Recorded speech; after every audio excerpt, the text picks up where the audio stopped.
The night after my father's funeral, my sister handed me a bottle of vodka and said, "Let's stop fighting, for Dad." She hadn't spoken to me in 5 years. 5 years of silence, no calls, no birthdays, no holidays, no explanation for disappearing when our father had his first stroke, and I was the one sleeping in a hospital chair beside him. And now, she stood on my porch in the Oregon rain, mascara running just enough to look fragile, holding a crystal bottle that probably cost more than my monthly electric bill. I didn't drink it. That night, my fiancé Ethan came over to help me sort through the inheritance paperwork. He poured a small glass. Just one. He said we both needed something to take the edge off. 40 minutes later, he was on my kitchen floor, his body convulsing, his pulse racing so violently I could see it jump in his neck. When I looked at Madison and said, "He drank the vodka you gave me," she didn't cry. She went silent. Then she panicked. The sound Ethan made when he hit the tile is something I still hear when the house is too quiet. A sharp crack of bone against ceramic, followed by the metallic rattle of the bar stool tipping over, his glass shattered beside him. The vodka spread across the floor in a thin, clear sheet that smelled faintly bitter, sharper than it should have. "Ethan!"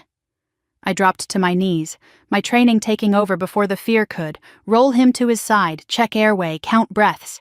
His chest jerked in uneven spasms. His eyes were open but unfocused. Madison hovered near the doorway between the kitchen and living room, one hand over her mouth. "Oh my God! Oh my God, what's happening?" "You tell me," I snapped, already pulling my phone from my pocket. I hit 911 and spoke in a voice that had once called in coordinates under fire.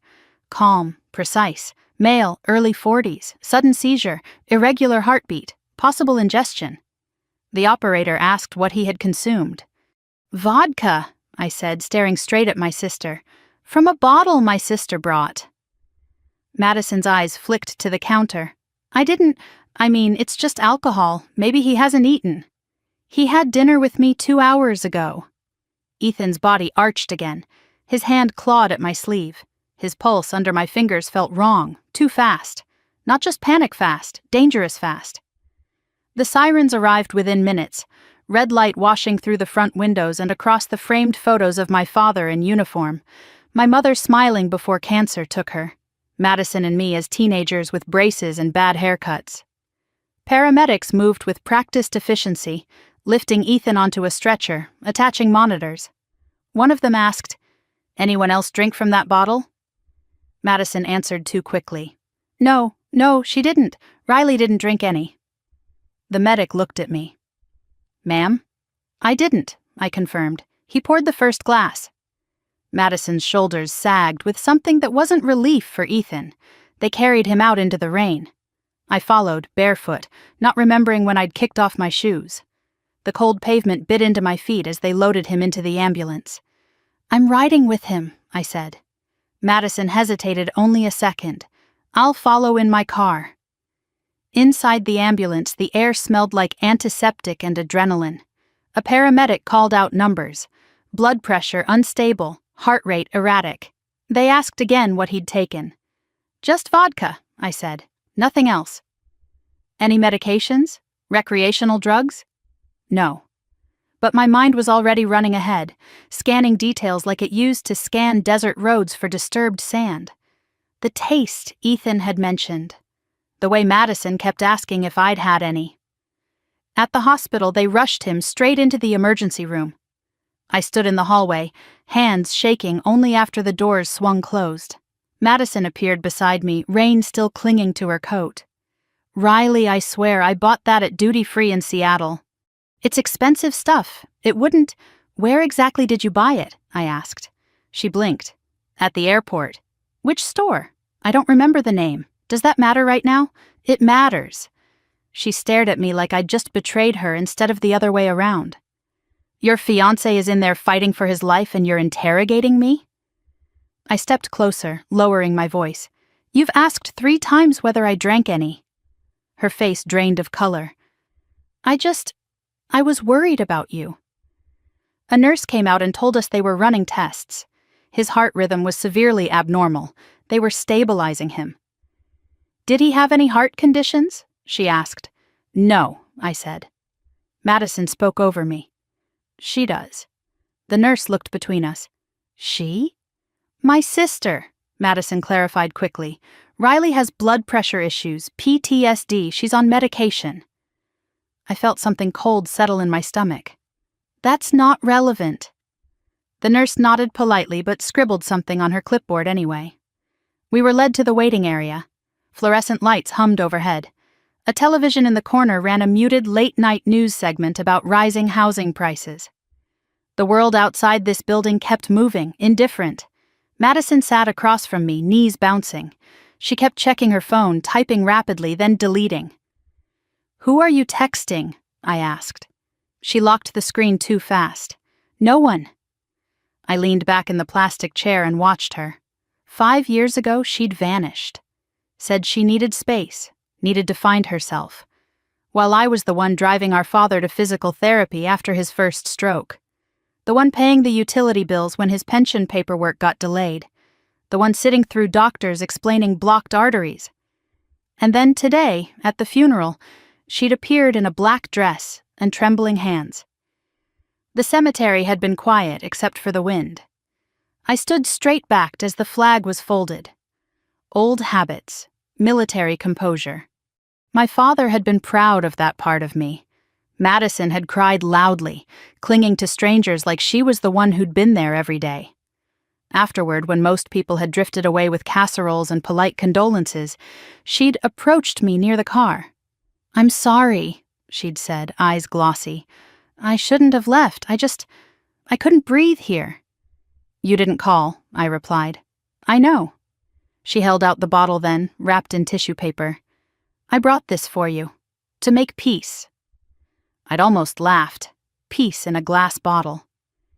Now, hours later, that bottle sat in an evidence bag somewhere between my kitchen and the hospital lab. A doctor finally emerged from the double doors. Ms. Thompson? I stood instantly. Yes. Your fiancé is stable for now, but he experienced a severe cardiac arrhythmia and neurological symptoms consistent with toxin exposure. Toxin? Madison echoed faintly. We're running toxicology panels, the doctor continued. Did he ingest anything unusual? Vodka, I said again, from a sealed bottle. The doctor's gaze sharpened. Bring us the bottle if possible. It's at the house, I replied. My sister brought it. Madison's head snapped toward me. Riley! I didn't look at her. I'll call the police to secure it. The doctor nodded. Good. The sooner we identify the substance, the better. As he walked away, Madison grabbed my arm. You're not seriously suggesting I poisoned him. I'm suggesting, I said evenly, that something was in that bottle. Her eyes filled with tears. Why would I do that? I just buried our father. You tell me. The police arrived at the hospital within 30 minutes. An officer took my statement in a quiet consultation room. I described the bottle, the timing, the symptoms. Madison was questioned separately. Did anyone else handle the bottle? The officer asked me. Ethan opened it, I said, but Madison gave it to me. Was there any conflict between you and your sister recently? I hesitated. She's been gone for 5 years. That's not what I asked. I exhaled slowly. There were disagreements about family responsibilities before she left. Financial disagreements? The word hung between us. Our father had a will, I said carefully. I haven't reviewed the latest version yet, he nodded. We'll need access to your home to retrieve the bottle. I'll let you in. When I stepped back into the waiting area, Madison was standing near the vending machines, whispering into her phone. I don't know yet, she said. No, she didn't drink it. I told you. She froze when she saw me. The phone lowered slowly. Told who? I asked. No one, she said again, but her voice lacked conviction. What did you mean? She didn't drink it. Her jaw tightened. You're twisting everything. I held her gaze, searching for something familiar. A trace of the sister who used to steal my sweaters and beg me not to tell Dad when she missed curfew. All I saw was calculation. An officer approached with a plastic evidence bag. Inside, through the clear crinkle of sealed plastic, I saw the crystal bottle, the cap slightly askew. "We recovered this from your residence," he said. "We'll send it for analysis." Madison stared at it like it might explode. "Did you purchase this?" the officer asked her. "Yes," she whispered, "as a gift." "Do you have the receipt?" "I threw it away." "Where?" "I don't remember." The officer made a note. After he left, Madison sank into a chair and finally began to cry. Loud, messy sobs that drew glances from strangers. I didn't move to comfort her. An hour later, a nurse returned. "He's regained partial consciousness, just briefly." I rushed to his bedside. Ethan's skin looked pale against the white sheets. Electrodes clung to his chest. His eyes fluttered open when he heard my voice. "Riley," he murmured. "I'm here." He swallowed. "She was watching." "Who?" "Your sister." His voice was thin but steady. "When I poured it, she kept looking at you, like she was waiting." "For what?" "For you to drink first." The words settled heavily between us.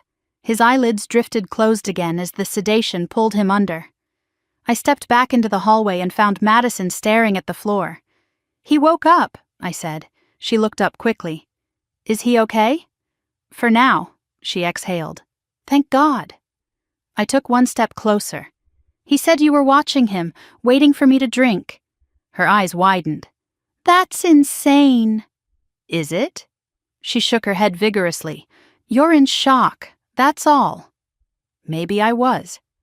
My father buried that afternoon, my fiancé fighting for his life that night, my sister reappearing with a peace offering that tasted bitter. But shock doesn't invent patterns. As I walked back toward the ICU doors, I heard her phone buzz again. She glanced at it, then quickly typed a response. I caught a glimpse of the contact name before she tilted the screen away. Vic. The doctor came out once more, his expression serious. "We found something unusual in his bloodstream," he said. "What?" I asked. "It's not consistent with alcohol alone." Madison's breathing hitched. The doctor continued, "This wasn't just vodka."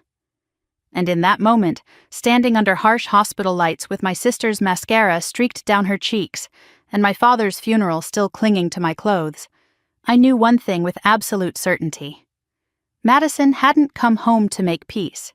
She had come home with a plan. The machines in the ICU didn't beep in rhythm.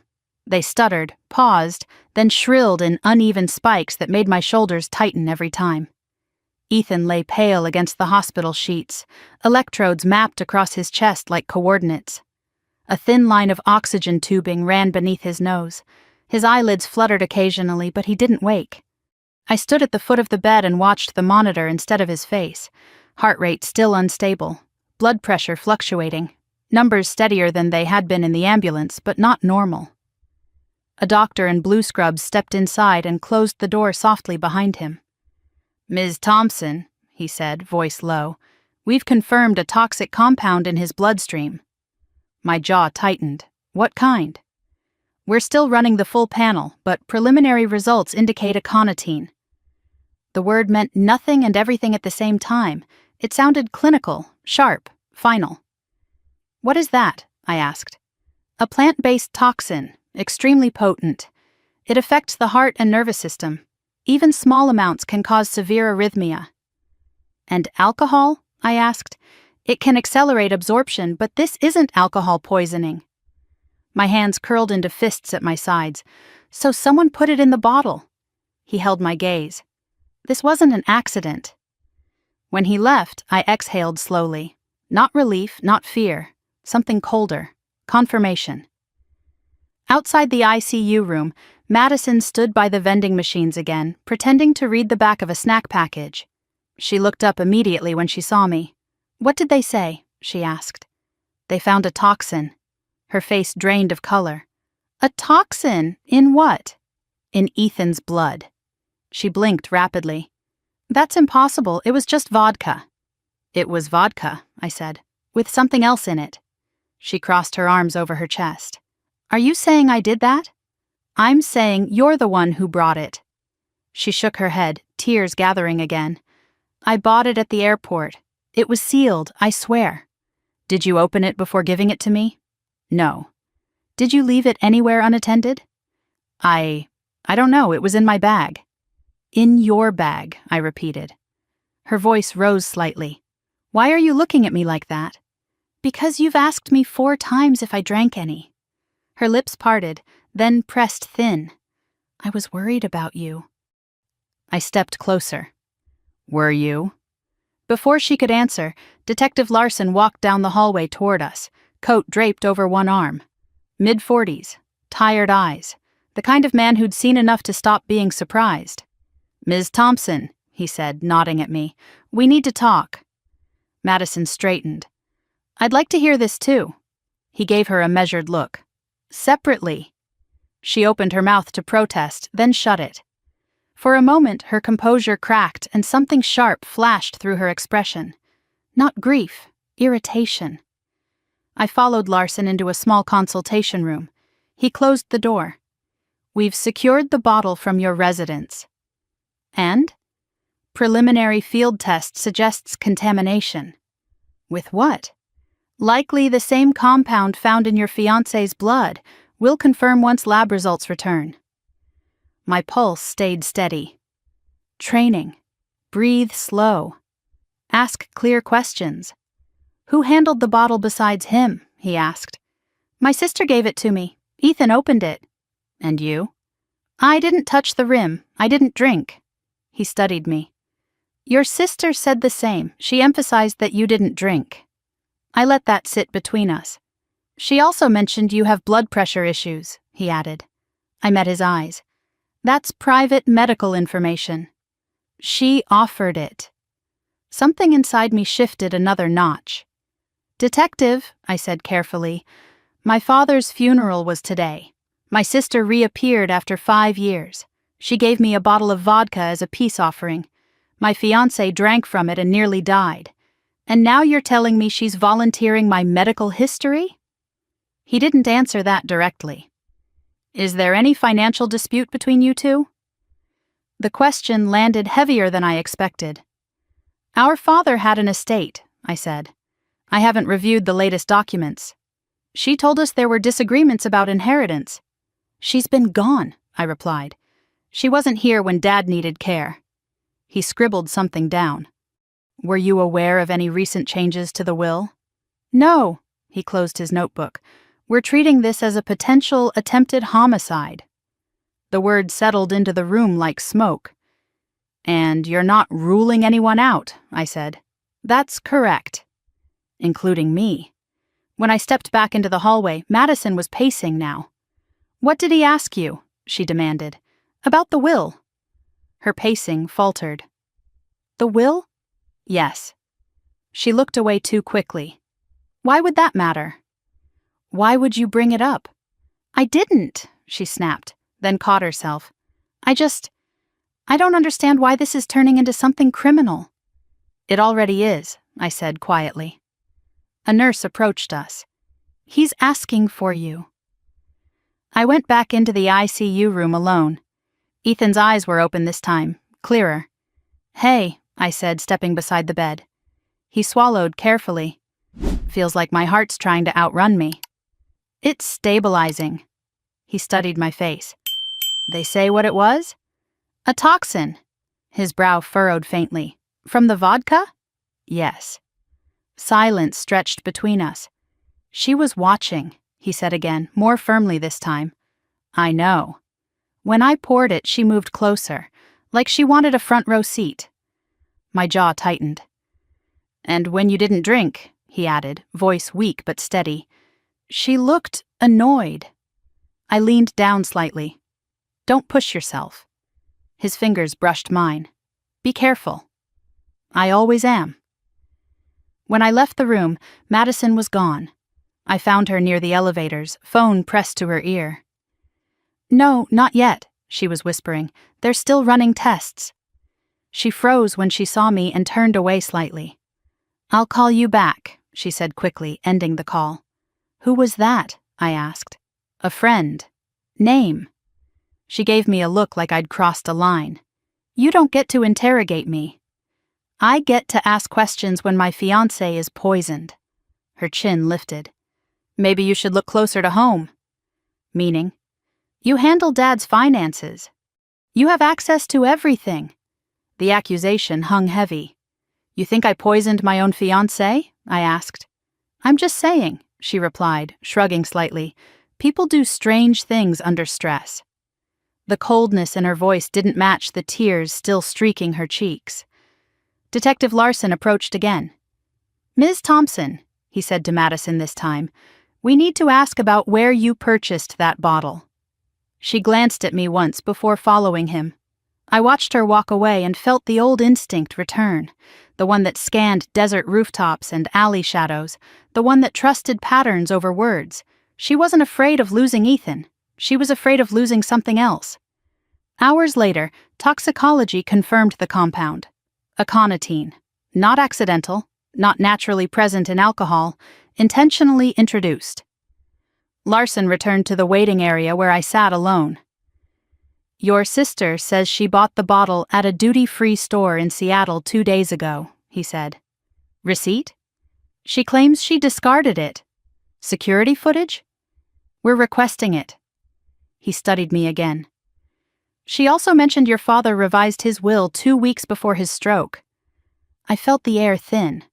I wasn't informed of that, I said. You might want to verify. He paused. One more thing.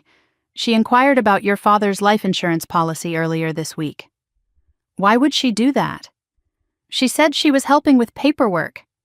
I stared at the blank television screen across the room. Insurance, will changes, a poisoned bottle. Detective, I said slowly. If I had taken the first drink instead of Ethan... He nodded once. Given your medical history, it could have been fatal. I closed my eyes briefly. Madison had asked 4 times if I'd had any. She wasn't worried. She was checking the outcome. When Ethan drifted back to sleep, I stepped outside the hospital into the cold Oregon night. Rain had turned to sleet. The parking lot lights reflected off wet asphalt. Madison stood near her car, arms wrapped around herself. They're treating me like a suspect, she said when I approached. Are you? Her eyes flashed. How can you even ask that? Because someone tried to kill him. She shook her head, almost laughing. You always do this. Do what? Turn everything into a battlefield. My voice stayed level. This isn't a battlefield. It's a crime scene. She stared at me for a long moment. Then quietly she said, if you had just let things go, none of this would have happened. The words slid under my skin. Let what go? I asked. But she didn't answer. She got into her car and drove away. I stood there until her taillights disappeared. When my phone buzzed in my hand, I almost dropped it. A text from an unknown number. Stop digging. Another message followed immediately. Some things should stay buried with your father. I looked back at the hospital entrance, at the ICU floor glowing faintly through the windows. This wasn't grief spiraling out of control. This was layered, deliberate, and it wasn't finished. Because as I walked back inside, my phone buzzed again. One more message. Insurance paperwork takes time. I didn't reply. I didn't need to. For the first time since the funeral, my shock hardened into something sharper. Madison hadn't just brought a bottle of vodka to make peace. She had built a plan. And I had survived the first move. I went straight from the hospital to my father's estate attorney without going home. I was still wearing the same black dress from the funeral, the hem damp from Oregon rain, my hair pulled back tighter than usual. I hadn't slept, I hadn't eaten, but I needed paper more than rest. Harold Whitaker's office sat on the second floor of a brick building in downtown Eugene, the kind with frosted glass and brass lettering that hadn't changed in decades. My father trusted him. That mattered. His receptionist blinked when she saw me. Ms. Thompson. I'm so sorry for your loss. I need to see Mr. Whitaker. It's urgent. Something in my voice must have convinced her. She disappeared through a side door and returned moments later. He can see you now. Harold stood when I entered his office. Late 60s, silver hair, suspenders, reading glasses perched low on his nose. "Riley," he said gently, "I heard about Ethan. I'm glad he's stable." "Barely," I replied. "I need to see the latest version of my father's will." He paused just a fraction too long. "Of course," he said, moving toward his desk. "We finalized an updated draft recently." "Recently when?" 2 weeks before his stroke. My chest tightened. He never mentioned that. Harold lowered himself into his chair and opened a file folder. He requested revisions via email. "Email?" "Yes, from your address." The room felt suddenly smaller. "I didn't send any email," I said. He slid a printed document across the desk toward me. My name was typed neatly at the top. The will. My father's name beneath it. Legal language. Signature lines. I scanned quickly, then stopped. "This isn't right," I said. Harold adjusted his glasses. "What do you mean?" "It leaves everything to Madison. The house, his pension fund, the investment accounts, the life insurance beneficiary rights totaling $750,000, all transferred solely to Madison Thompson. No equal split. No mention of me." "That's impossible," I said flatly. 2 years ago it was divided evenly." He nodded slowly. "Yes, that was the original structure." "Then who authorized this?" "The email came from your account. It referenced a prior discussion." "I never discussed cutting myself out of my father's estate." Harold looked genuinely unsettled now. He turned his monitor toward me. An email thread appeared on the screen. From riley.thompson.official@mailsecure.com. Subject, urgent revision. I stared at it. "That's not my email address," I said. "You're certain?" "I don't use MailSecure. I use my personal domain." He clicked into the header details. Lines of routing data filled the screen.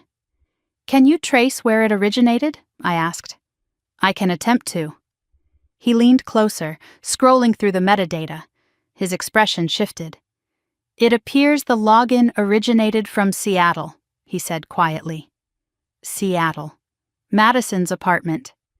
"When was this sent?" I asked. He checked the timestamp. 10 days before your father's stroke." 10 days. "So, someone hacked your system," I said. He cleared his throat. "Our server was accessed remotely. We believed it was legitimate at the time because the credentials matched." "My credentials?" "Yes, your password was entered correctly." I felt my jaw tighten. I hadn't changed that password in years. "Do you have security footage?" I asked. "For after-hours entries?" "Yes." He hesitated, then nodded. "We do." He pulled up archived video from the night before the document was finalized. The screen flickered to grainy black and white footage of his office hallway. Timestamp in the corner. At 2:23 in the morning, a figure entered the frame. Baseball cap pulled low, oversized coat, head down. My pulse slowed instead of racing. The figure moved directly to Harold's office door. No hesitation, no searching. She knew exactly where to go. "How long was she inside?" I asked. Harold checked the footage. 8 minutes. The figure exited, cap still low, and disappeared down the hall. "She didn't force entry," I said. "No." "So she had access." Harold's lips pressed thin. "Can you enhance it?" I asked. "We can attempt to." Even without clarity, I recognized the posture, the height, the narrow shoulders. Madison. "She called me that week," Harold said slowly, as if remembering something uncomfortable. "Asking questions about probate timelines." "What kind of questions?" "How long after death the estate would clear. Whether beneficiary changes could be contested." I let that settle. "Did she ever come in person?" I asked. "Not during office hours." I reached into my purse and pulled out the sympathy card Madison had left on my kitchen counter after the funeral.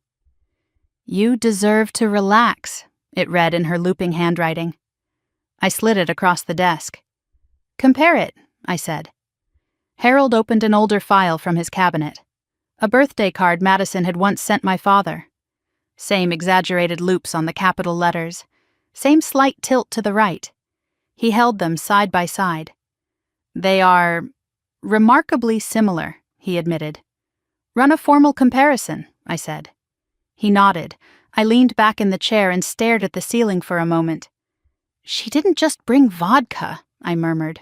Excuse me? She brought paperwork.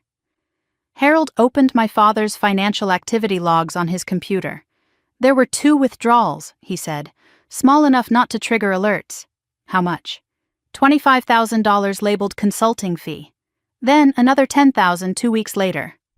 To whom? He clicked into the masked account details. The last 4 digits made my stomach drop.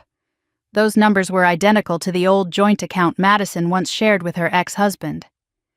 She tested access, I said. Harold removed his glasses and rubbed his eyes. Riley, if this is fraud, it is, he nodded slowly. There's something else, he added quietly. What? Your father seemed uneasy the last time he was here. He mentioned Madison had been asking about the life insurance payout. When? About a month before his stroke. The room felt too quiet. Did he express concern? I asked. He said she thought money equaled fairness. Fairness. I remembered that word. Madison had used it often growing up. It's not fair you get praised more. It's not fair Dad trusts you with things. It's not fair you left and came back decorated. She'd never seen my deployment as sacrifice. Only as attention. When exactly was the will finalized? I asked. Digitally signed 10 days before the stroke, hard copy placed in file. And the original? In our archive. Pull it. He retrieved the earlier version. Equal split. Both our names clearly typed. Dated 2 years ago. I took photos of both documents with my phone. This is forgery, I said. He didn't argue. Riley, he said carefully, if someone accessed our system and impersonated you, this becomes criminal. It already is. I stood. I'm forwarding everything to Detective Larson. He nodded again. I'll cooperate fully. As I reached the door, he spoke once more. Your father trusted you, he said quietly. He often said you were the stable one. The stable one. I stepped out into the cold Oregon air and let the door close behind me. The wind cut across my face, sharp and bracing. 10 days before his stroke, 2 withdrawals, a forged will, a bottle of vodka laced with aconitine. This wasn't grief. It was timing. My phone buzzed. Detective Larson. We're expanding the case, he said when I answered. Toxicology confirmed aconitine in the bottle. Lab found reseal marks on the cap. I have something for you, I replied. The will was altered from a Seattle IP address, likely Madison's apartment. He went silent for a second. That's significant. There's more, I said. Small transfers from my father's account to an account connected to her. Email me everything. I will. I ended the call and looked up at the gray sky. Madison hadn't come back to mourn. She'd come back to collect. And if I had taken that first drink instead of Ethan, the revised will would have left everything in her hands without question. My death, her inheritance, clean, efficient. Except she hadn't planned on one thing. I survived war zones. I survived grief. And I wasn't going to be erased by a glass of vodka in my own kitchen. As I walked toward my truck, the wind carried a faint smell of rain and snow. Behind me, inside Harold Whitaker's office, 2 versions of my father's legacy sat on his desk. One real, one forged. Madison thought she had rewritten the future. She forgot that paper leaves a trail, and I knew how to follow it. I brought my prescription bottles to Dr. Karen Holloway the morning after I left Harold Whitaker's office. The clinic smelled like antiseptic and burnt coffee. I hadn't changed out of yesterday's clothes. I didn't care. Dr. Holloway had treated me for years, through sleepless nights, blood pressure spikes, the steady management of PTSD that followed me home from the Gulf. She knew my baseline better than most people knew my face. What's going on? she asked as I set the orange pill bottles on her desk. I need you to look at these. She picked up the first one, unscrewed the cap, and poured a few tablets into her palm. Her brow furrowed almost immediately. These aren't the usual shape, she said. That's what I thought. She compared the imprint code against her tablet. Her fingers moved quickly across the screen. This isn't your prescribed dosage, she said quietly. And this isn't even the same medication. My pulse didn't spike. It narrowed. What is it? I asked. A beta blocker with a much stronger hypotensive effect. If taken in combination with alcohol, especially in someone with your history... She didn't finish the sentence. How severe? I pressed. It could cause a dangerous drop in blood pressure, loss of consciousness, cardiac complications. Fatal? I asked. She met my eyes. Yes. The room went still. These were filled at my usual pharmacy, I said. She checked the label. Yes, but this isn't what we prescribed. Could the pharmacy have made an error? It's possible, she said carefully, but unlikely at this scale. The imprint codes don't match your chart at all. When were these filled? I asked. She scanned the label. 3 days before your father's funeral. 3 days. Madison had arrived the day before the funeral. Run a lab analysis, I said. I will, but Riley... She hesitated. Why are you asking this now? My fiancé is in the ICU, I said. Poisoned with aconitine. Her eyes widened. My God! And if I had taken the first drink instead of him, I continued, with this in my system... She exhaled slowly. It would have been catastrophic. I stared at the pills in her hand. This wasn't improvisation. This was planning. I drove straight home after leaving her office. The house felt different the second I unlocked the door. Same furniture. Same faint scent of my father's old cologne lingering in the hallway. But something underneath had shifted. I walked to the kitchen first. The counter where the vodka had sat was wiped clean by forensics, but I could still see the faint outline where the bottle had rested. A thin circle in the wood grain. I opened the drawer beside the sink where I kept spare keys. Empty. I stood still for a moment. The spare key had always been there, since my father gave it to me after my first deployment. Just in case, he'd said. Madison had helped clean the house the night before the funeral. She'd insisted on organizing my bedroom drawers while I was downstairs answering condolence calls. 10 minutes alone upstairs. I moved down the hallway to my bedroom. The bed was made, the dresser drawers aligned, but the small ceramic bowl on my nightstand was shifted slightly left. I always kept it centered. I opened the top drawer where I stored medications. The prescription bottle Dr. Holloway had just examined had been sitting right there. I knelt down and pressed my palm against the hardwood floor. No forced entry, no broken locks, just access. Someone hadn't broken in, they had walked in. My phone buzzed. Detective Larson. Lab confirmed aconitine in the vodka, he said without preamble. Concentration consistent with deliberate dosing. I have something else, I replied. My medication was switched. Silence on the other end. Explain, he said. I told him everything Dr. Holloway had said. That escalates this significantly, he said.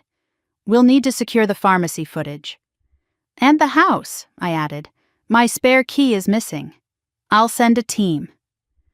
When I ended the call, I stood in my father's study. The desk drawer where I kept the insurance paperwork was slightly misaligned. I pulled it open. The life insurance policy was still there, $750,000. Beneficiary designation tied to the current will. If I died before probate was contested, the revised will would place everything in Madison's hands. No fight, no suspicion. A grieving sister who lost her father and her sibling in quick succession. Natural complications, sympathy, money. I ran my fingers along the edge of the policy page. There it was, a clause. In the event of death due to medical complication, payout expedited pending standard verification. Medical complication. With the wrong medication in my system and alcohol amplifying it, my collapse would have looked tragically plausible. My phone buzzed again. Unknown number. You should rest, Riley. I stared at the screen. Another message followed. Stress isn't good for your blood pressure. My jaw tightened. I typed nothing. Instead, I walked back into the kitchen and opened the cabinet under the sink. There, near the cleaning supplies, a faint bitter scent lingered. Not vodka, something sharper. I grabbed a plastic bag and carefully placed the dishcloth from the trash inside it. If she'd wiped the bottle before handing it to me, there might still be trace residue. A knock at the door interrupted my thoughts. Forensics. 2 technicians in gloves and boot covers. They dusted surfaces, checked the locks, downloaded security logs. The alarm was disabled with the correct code, one of them said. Only 3 people know it, I replied. Me, Ethan, and Madison. He nodded and photographed the keypad. Timestamp shows it was entered at 2:14 in the morning 2 nights ago, he added. 2:14. The night before Ethan collapsed. She hadn't just come to the funeral, she'd come prepared. After they left, the house felt too quiet. I sat at the kitchen table where Ethan had fallen. My father had once sat at this same table and told me, "You can't assume loyalty." I'd thought he meant soldiers. He'd meant blood. A memory surfaced uninvited. 6 months before his death, we'd been drinking coffee in this kitchen. "Madison's restless," he'd said. "She always is," I replied. "She keeps asking about the life insurance," he'd added. "She probably just wants clarity." He'd looked at me for a long moment. Clarity can turn into entitlement if you're not careful. I hadn't understood the weight in his voice. Now I did. My phone buzzed again. Detective Larson.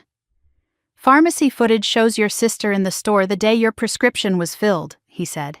"Did she pick it up?" "No, but she was near the drop-off counter for several minutes." "Alone?" "Yes." "She could have switched bottles in the parking lot," I said. "That's one possibility." "Run prints on the pill bottle," I added. "We will." When I hung up, the sun had started to dip behind the trees. Shadows stretched long across the floor. Madison texted then, "How is Ethan?" I stared at the screen. "Alive." Her reply came quickly. "Thank God," I typed back. "The doctors say if I had taken that first drink with my medication, I might not have survived." 3 dots appeared. Then disappeared. No response. Minutes later, another text from her. "You're being dramatic." I set the phone down carefully. Dramatic, not shocked, not apologetic, dramatic. I stood and walked to the front door.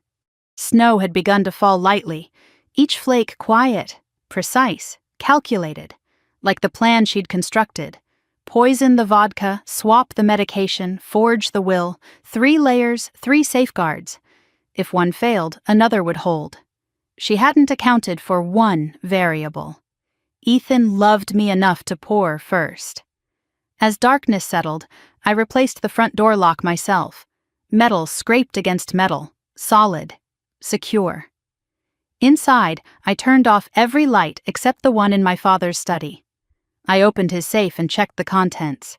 Insurance documents, original will copy, handwritten notes, everything still there. But the edges of the papers were slightly shifted. Someone had searched. Not for money, for evidence. I closed the safe and changed its combination. My phone buzzed one last time that night, from the same unknown number. "You can still walk away." I stared at the message. Walk away from what? From attempted murder? From inheritance fraud? From a sister who had calculated my blood pressure into her timeline? I deleted the message. Then I turned off the phone entirely. For the first time since the funeral, I let myself say it out loud in the empty house. "She meant to kill me." The words didn't echo. They settled. My sister hadn't brought vodka to make peace. She had brought a trigger, and she had pulled it with precision. But she'd miscalculated one thing. I don't miss details, not on the battlefield, not in my own home, and I was done being her blind spot. The doorbell rang at 9:47 in the evening. I wasn't expecting anyone. Snow had started again, soft and steady, coating the porch in a thin white layer. I had just finished checking the new lock for the third time when the chime cut through the quiet. I didn't turn on the porch light. Instead, I stepped to the side of the front window and lifted the curtain just enough to see. A man stood under the dim street lamp glow, hands in the pockets of a dark wool coat. Late 50s, maybe early 60s, clean-shaven, not nervous. He looked like someone who expected to be let in. I kept the door closed and spoke through it. "Can I help you?" "Riley Thompson?" he asked calmly. "Yes." "My name is Victor Russo. We need to talk." The name hit something in my memory. Vic. Madison's phone. "I'm not interested," I said. "You will be," he replied. "This concerns your sister. And the insurance policy." My grip tightened on the edge of the door. I opened it halfway but kept the chain latched. "What do you want?" I asked. He didn't try to look past me, didn't scan the interior of the house, just met my eyes. "There's been a complication," he said. "Your fiancé survived." "That's not a complication," I said evenly. "That's a blessing." "For you," he replied. The cold air between us sharpened. "Say what you came to say," I told him. He glanced once at the street, then back at me. "Your sister owes approximately $400,000, he said. The number settled heavily. "Owes who?" I asked. "A private network. High-stakes sports betting. Offshore processing, but domestic collection." "Organized crime," I said. He gave a faint smile. "That's a dramatic word." "Try me." He didn't flinch. "She's been overextended for 18 months. The debt escalated. Interest compounds quickly in our line of business." "And this has what to do with me?" I asked. "You," he said. "We're the collateral." The words didn't raise my heart rate. They slowed it. "She assured us," he continued, "that the inheritance would cover everything." "My father's estate?" "Yes." He was still alive when she promised that. Victor tilted his head slightly. His health was fragile. I let silence stretch between us. "She proposed a timeline," he went on. "Funeral, probate, transfer of assets, insurance payout." "She forged the will," I said. "Yes." He said it like he was confirming a delivery time. "And the vodka?" I asked. "That was her idea," he replied. "A layered plan." Layered, poison, medication swap, forged will. "She was very thorough," he said. I stared at him through the gap in the door. "Why are you here?" I asked. "Because she assured us the matter would be resolved by now." "Resolved?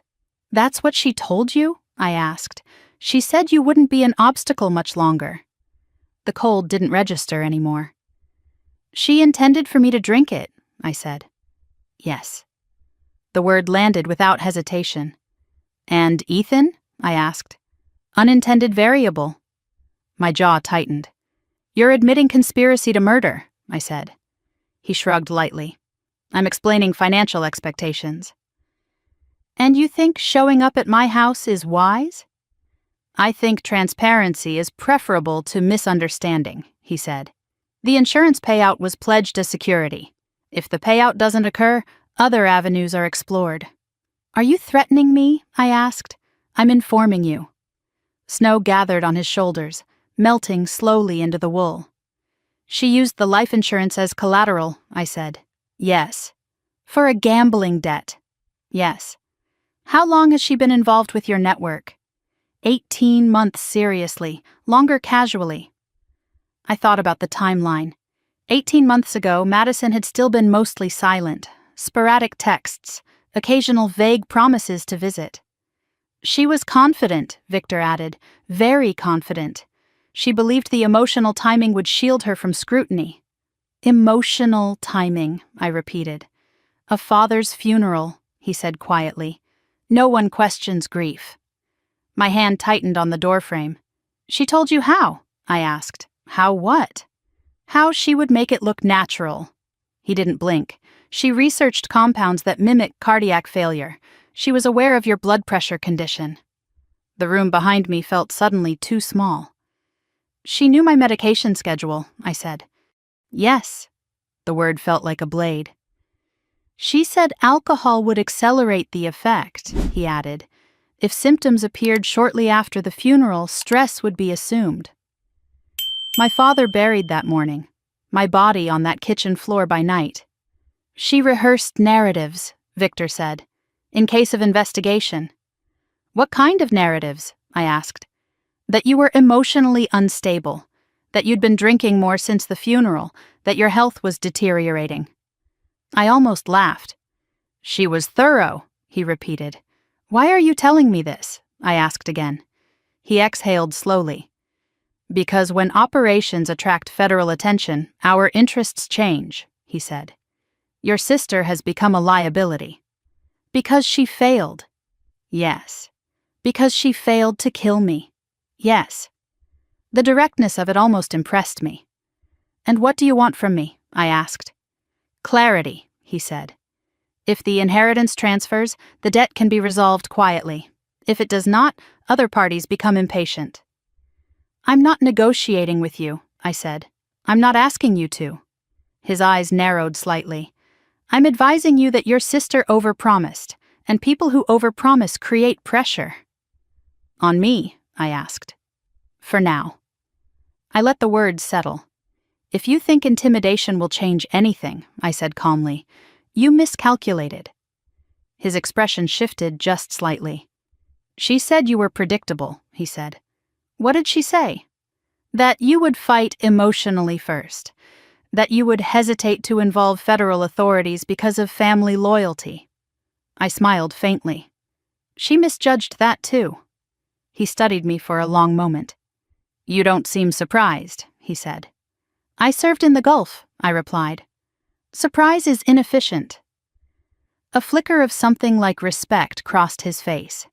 She believed the insurance payout of $750,000 would clear within weeks if death was ruled natural, he continued. Probate complications were accounted for. She intended to settle $400,000 immediately and negotiate the remainder. She used the word collateral, I said. Yes. Did she ever express regret? No.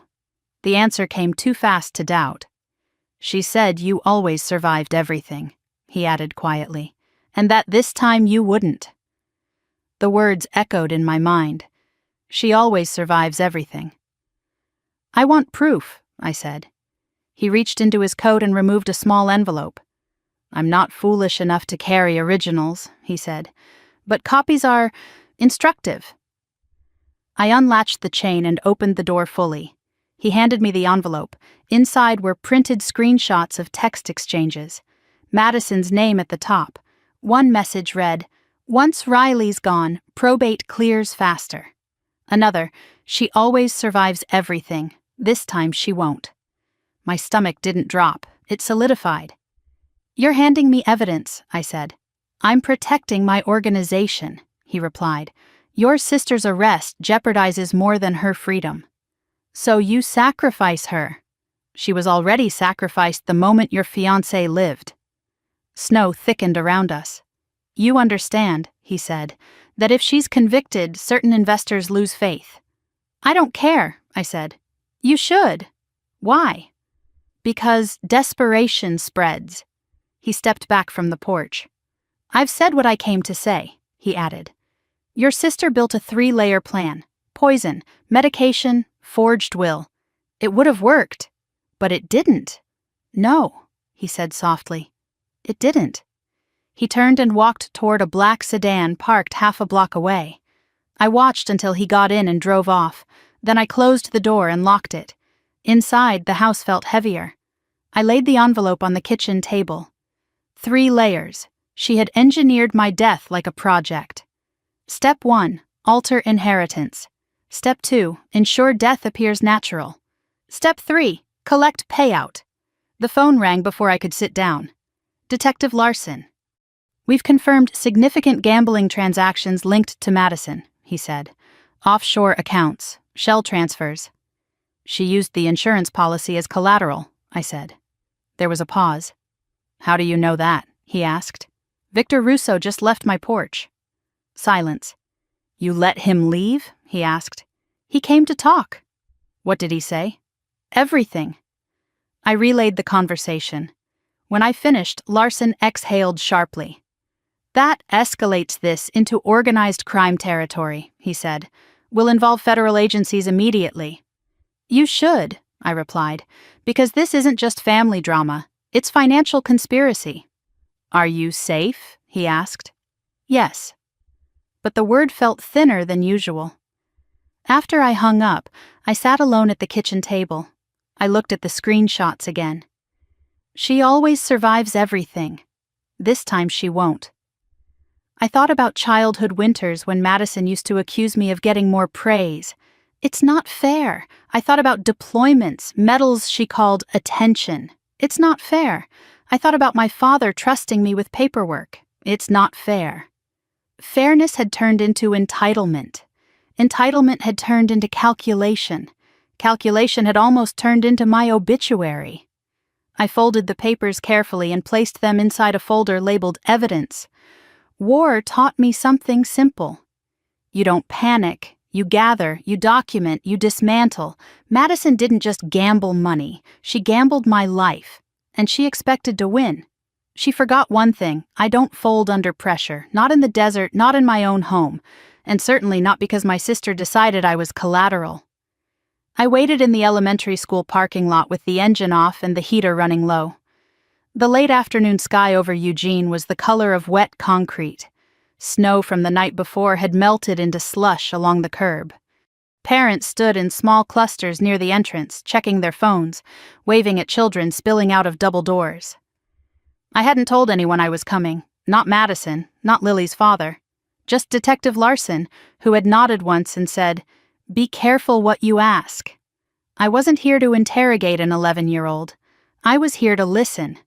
The doors burst open and children ran into the cold air, backpacks bouncing. I scanned faces automatically, the way I used to scan rooftops for movement. Then I saw her, Lily, dark hair pulled into a messy ponytail, pink jacket too thin for the weather. She spotted my truck and hesitated. For a second I thought she might turn away.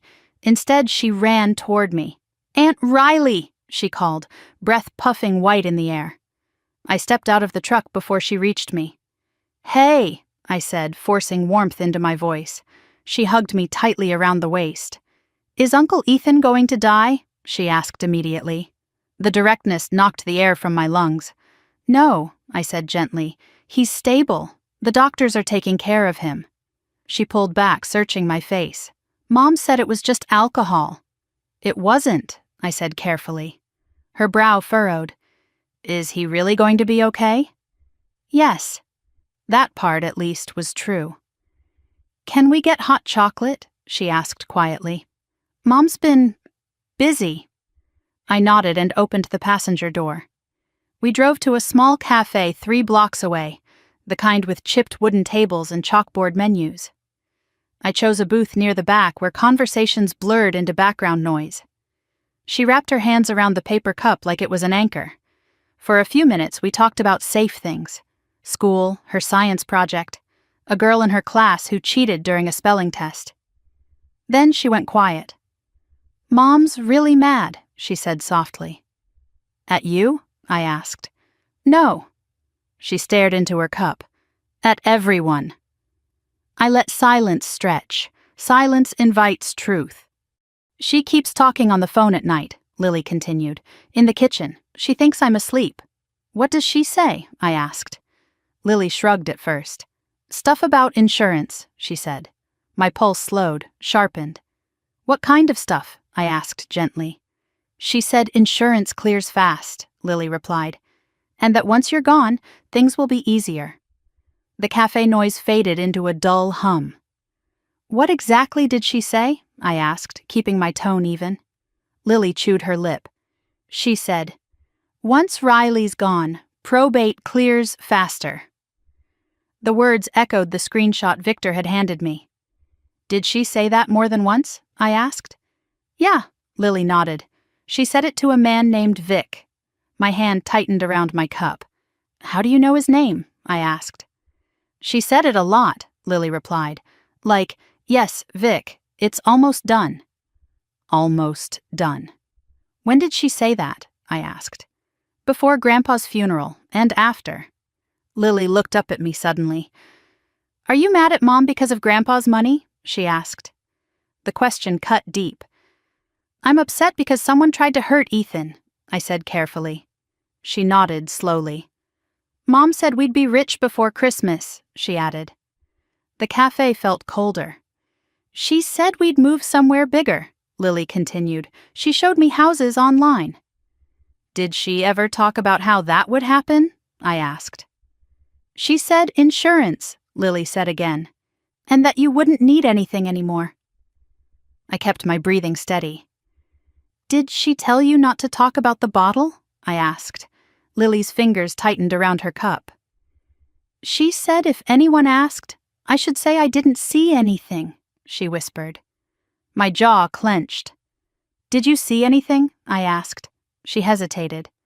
I saw her with the bottle in the kitchen before she gave it to you, Lily said. She was holding it and looking at it. Did she open it? I asked. I don't know, Lily replied, but she had it out of the bag. I leaned back slightly. Did she ever talk about my medicine? I asked. Lily's eyes widened faintly. She said you take stuff for your heart, she said, and that alcohol would make it worse. My throat went dry. When did she say that? I asked. On the phone, Lily said, to Vic.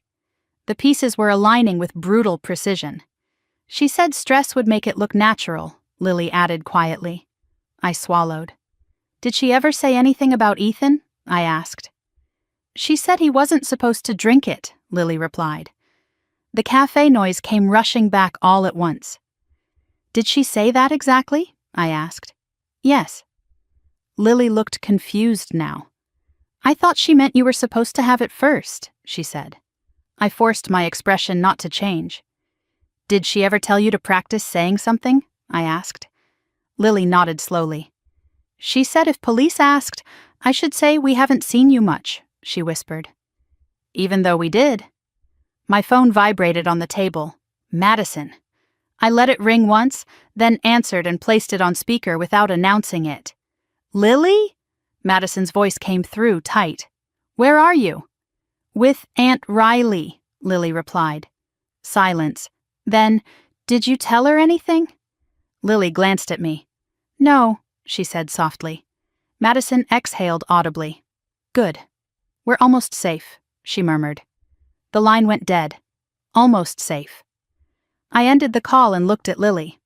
Sweetheart, I said gently, you didn't do anything wrong. She stared at the table.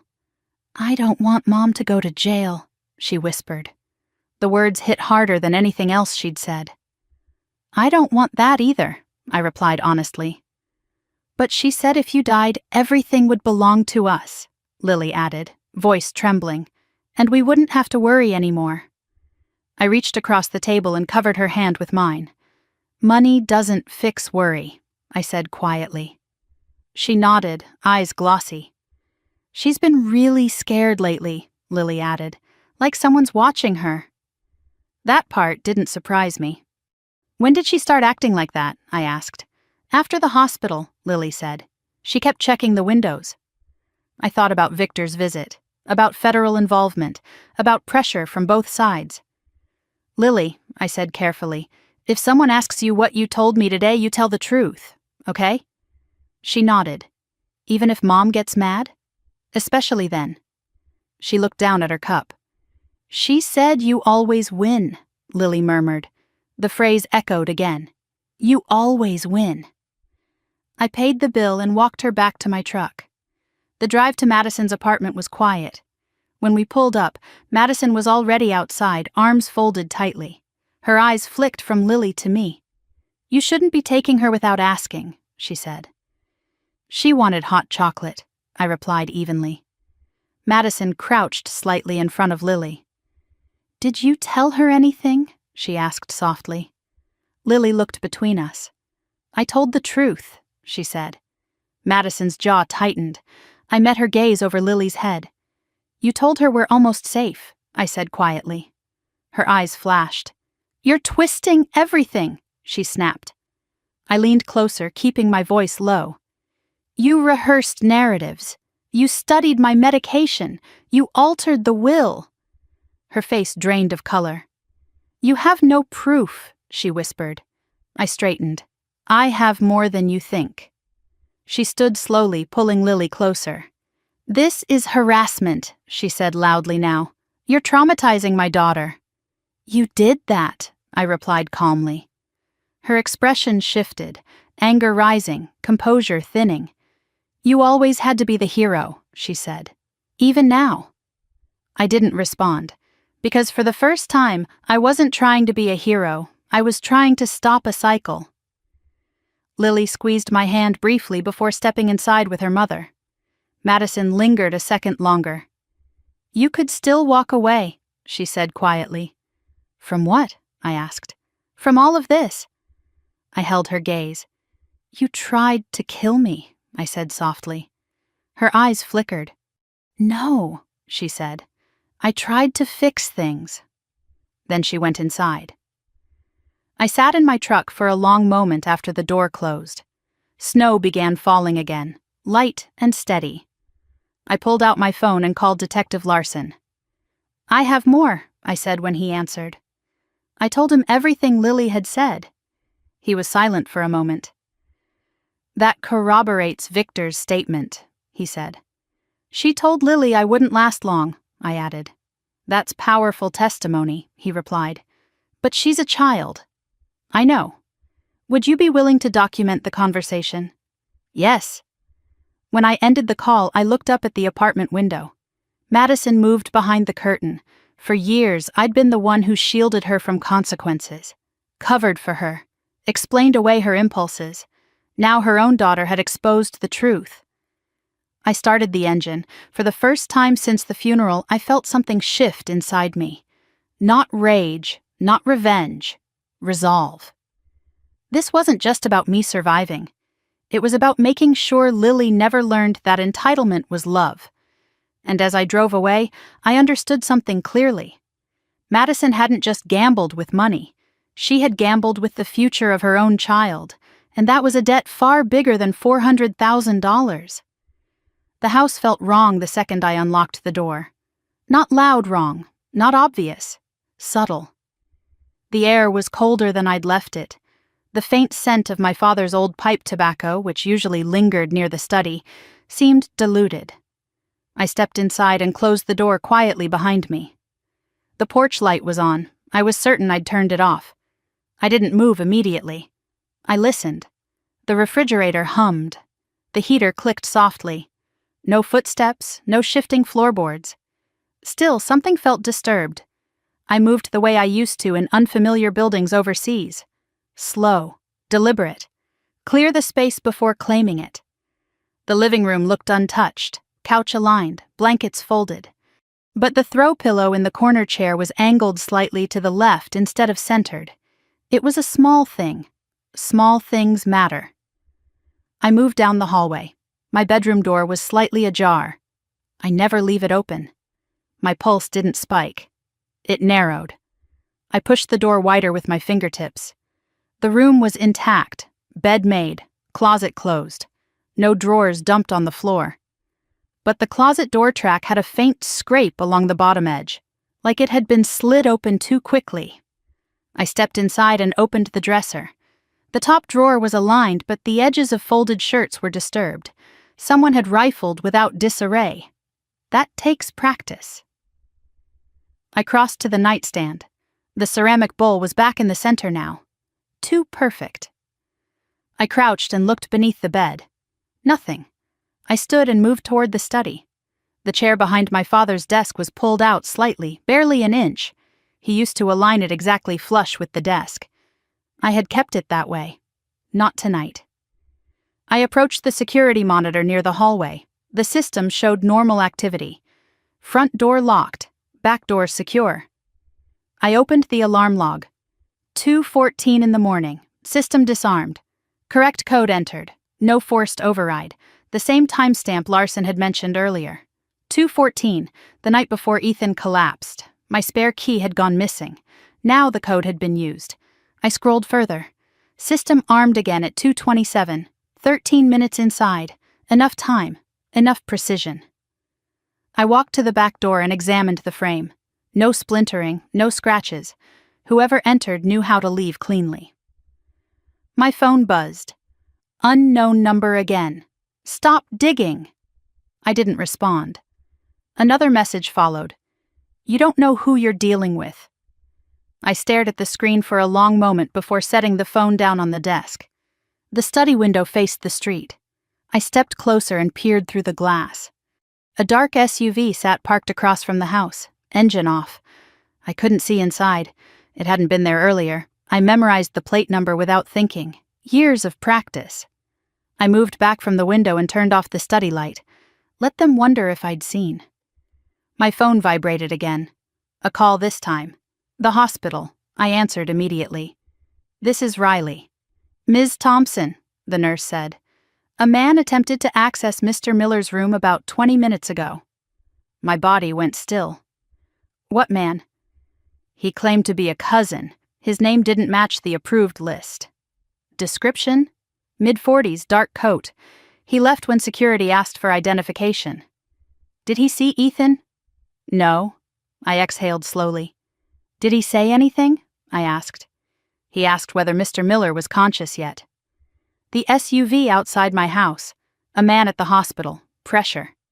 Thank you, I said and ended the call. I dialed Larson immediately. Someone tried to access Ethan's room, I said. I'm aware, he replied. Security notified us. And there's a vehicle outside my house. Stay inside, he said. I'm dispatching a unit. I didn't argue. Instead, I walked back into the kitchen. The counter where the vodka had sat was empty now, stripped by forensics. But under the cabinet, I caught a faint chemical smell again. Bitter. Metallic.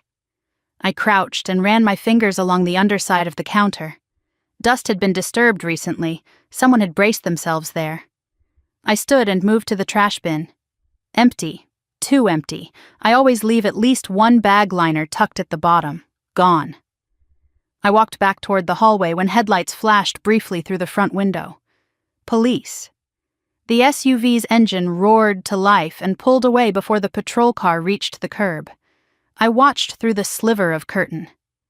The SUV turned the corner smoothly. Not rushed. Controlled. A knock came at the door. I opened it to two uniformed officers. Ma'am, are you alone? One asked. Yes. They stepped inside and swept the perimeter quickly. Vehicle took off when we turned onto the block, the other said. Plate comes back to a rental agency in Tacoma. Under what name? I asked. False identification. The ID number belongs to a deceased individual. Organized. They documented everything. Alarm logs, security footage. The muddy footprint near the back door I hadn't noticed before. Size smaller than mine. Could be Madison. Could be someone she sent. After they left, the house felt even more hollow. I turned off every light except the lamp in the study. I opened the safe again. The documents were still there. But the edges of the insurance policy had shifted slightly since the last time I checked. Someone had handled them. I removed everything and laid it on the desk. The original will, my father's notebook. The envelope labeled, "Open if trust is broken." They hadn't taken anything. They had searched. For evidence. My phone buzzed again, this time a voice message, distorted. You're costing people money. Click. I deleted it without replaying. War taught me something simple. Fear is a tool. I walked through the house one more time. Bedroom, closet, bathroom, kitchen. Every room held the faint imprint of intrusion, not chaos, measurement. Whoever had entered wasn't stealing valuables. They were calculating how much I knew. I paused in the hallway, staring at the family photos. One of Madison and me as children stood crooked. I straightened it carefully. Snow tapped softly against the windows. I moved to the front door and replaced the secondary lock with a reinforced deadbolt I'd picked up earlier that afternoon. Metal slid into place with a solid click. Secure. I walked back into the study and shut the curtains fully. Then I sat in my father's chair and let the silence settle. A memory surfaced. Night patrol in the desert. We had cleared a building after intelligence suggested insurgents were inside. Nothing, empty rooms. But something felt wrong. We found the hidden compartment 2 hours later. Patience reveals what panic misses. This wasn't random intimidation. This was an attempt to push me off course, to make me hesitate, to make me feel unsafe in my own home. They underestimated something. I don't abandon ground. My phone buzzed again. Larson. FBI is stepping in, he said. Interstate financial fraud and attempted homicide connected to organized betting. You'll have surveillance support. Good, I replied. Are you shaken? He asked. No. That wasn't entirely true, but I wasn't shaken in the way they wanted. I was focused. They're trying to intimidate you, he said. They're trying to see how close I am, I replied. There was a pause. That's exactly what this is, he said. After I hung up, I opened my laptop and documented everything. Timestamp, vehicle description, hospital incident, text messages, every detail. The more light I shone on it, the less power it held. Around midnight, the street outside grew quiet again.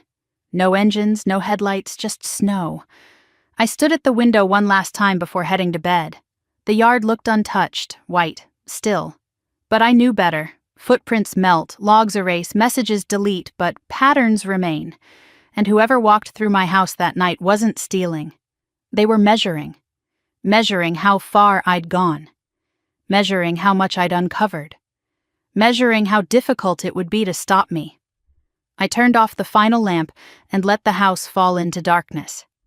If they thought fear would slow me down, they miscalculated.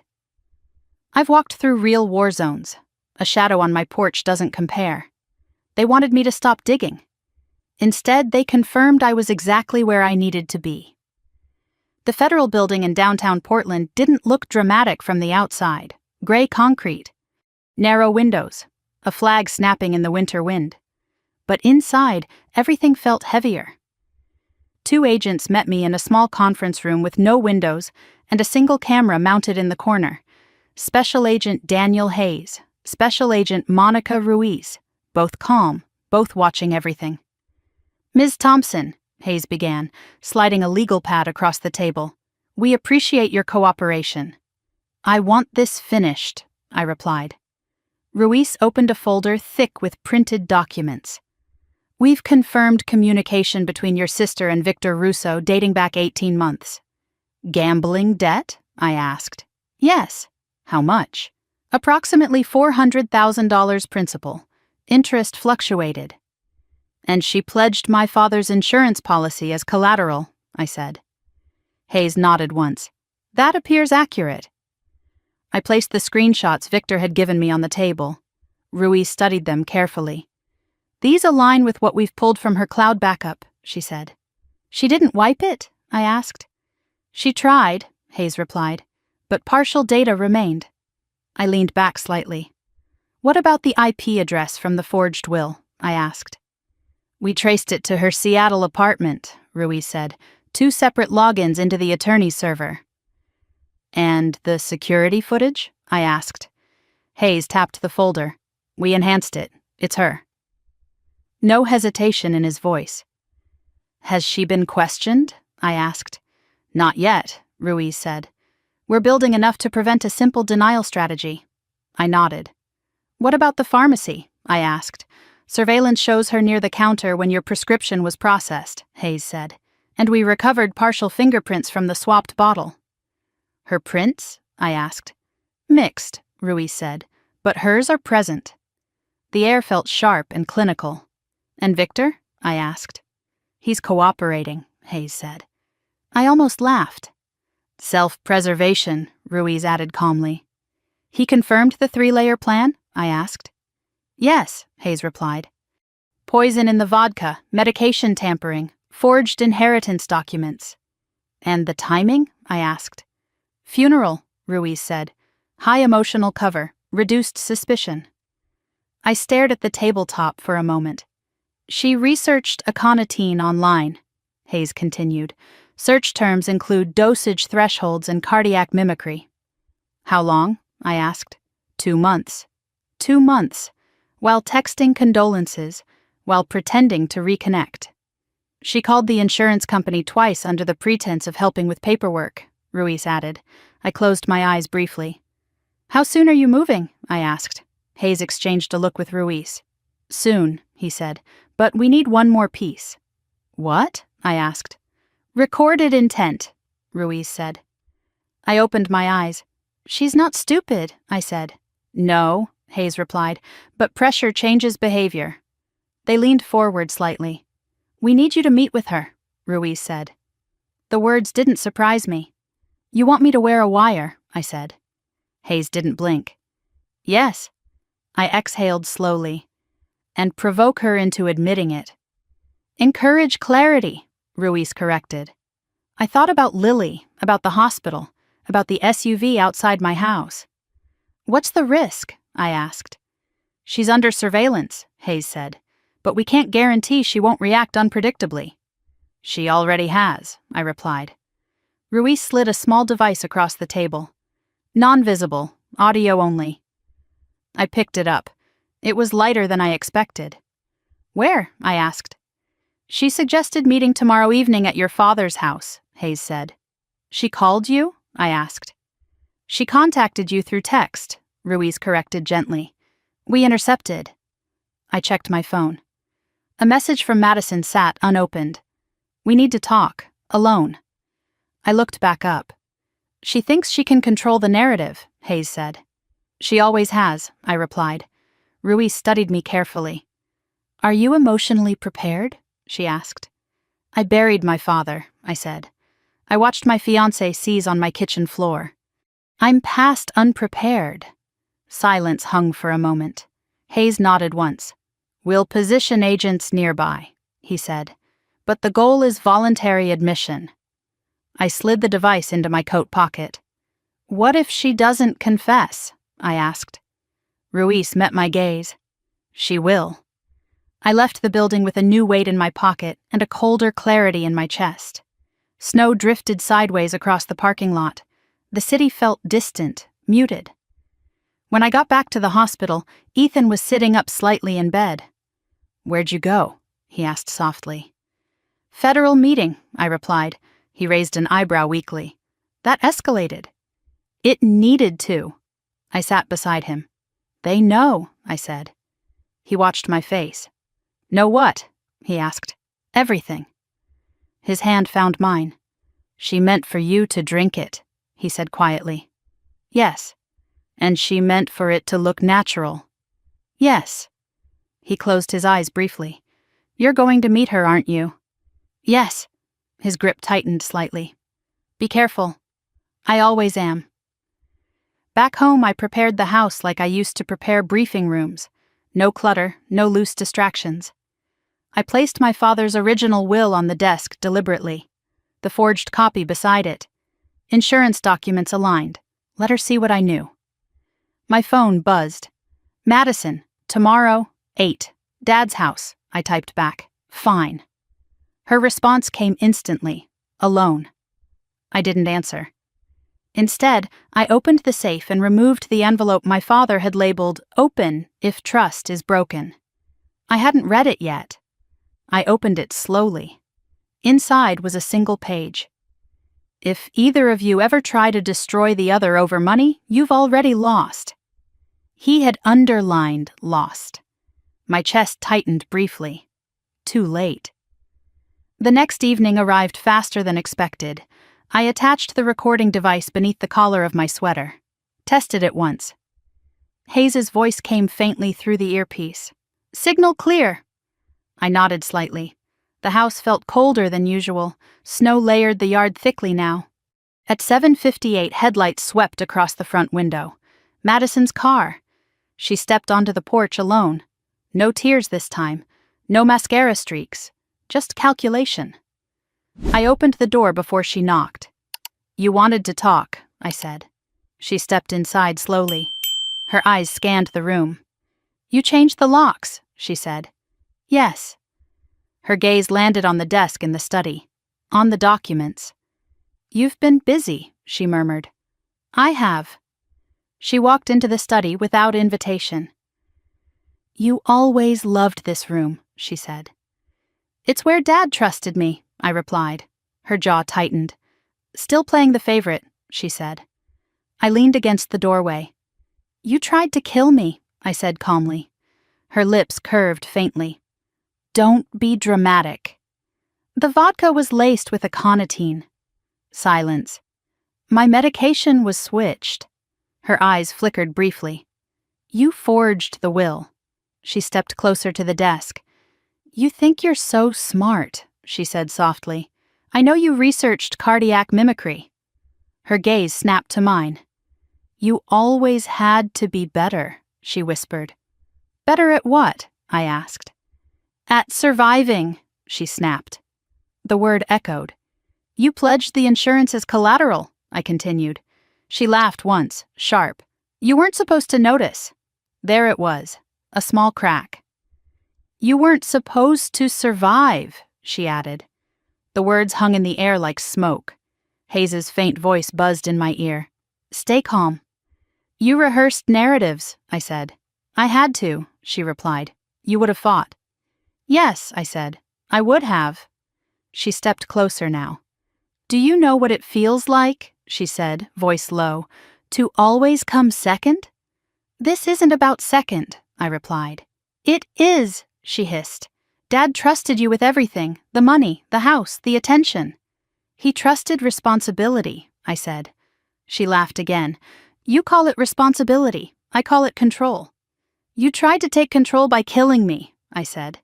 Her face hardened. "I tried to fix a problem," she snapped. "With poison." "With opportunity," she corrected coldly. The words felt surgical. "You would have died peacefully," she continued. "Stress, blood pressure, alcohol, no one would have questioned it." "And Ethan?" I asked. "He poured too soon." No remorse. None. "You were collateral," she added quietly. The word echoed Victor's. "You always survive everything," she said. "This time you weren't supposed to." I met her gaze steadily. "You miscalculated." Her eyes flicked briefly toward the hallway. "You think you've won," she said. "I think you've confessed." Her face changed, a flicker of realization.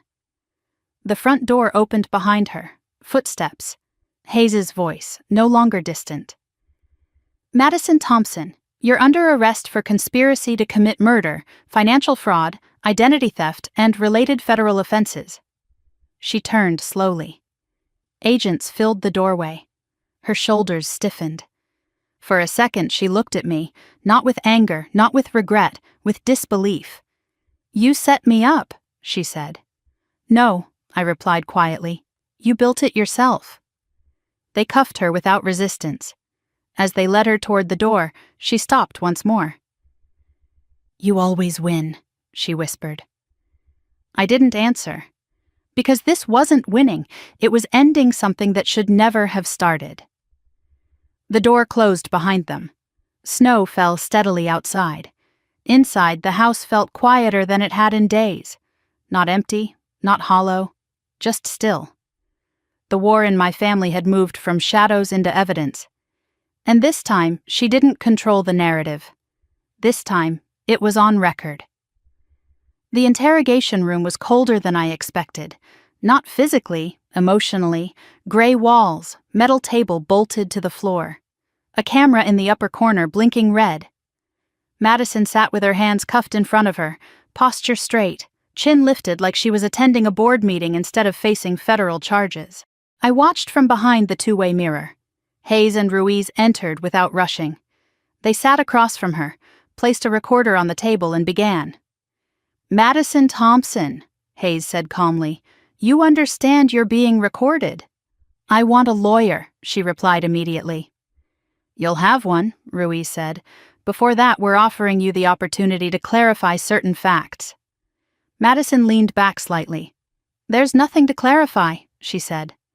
Ruiz slid a printed transcript across the table, highlighted in yellow. "You weren't supposed to survive."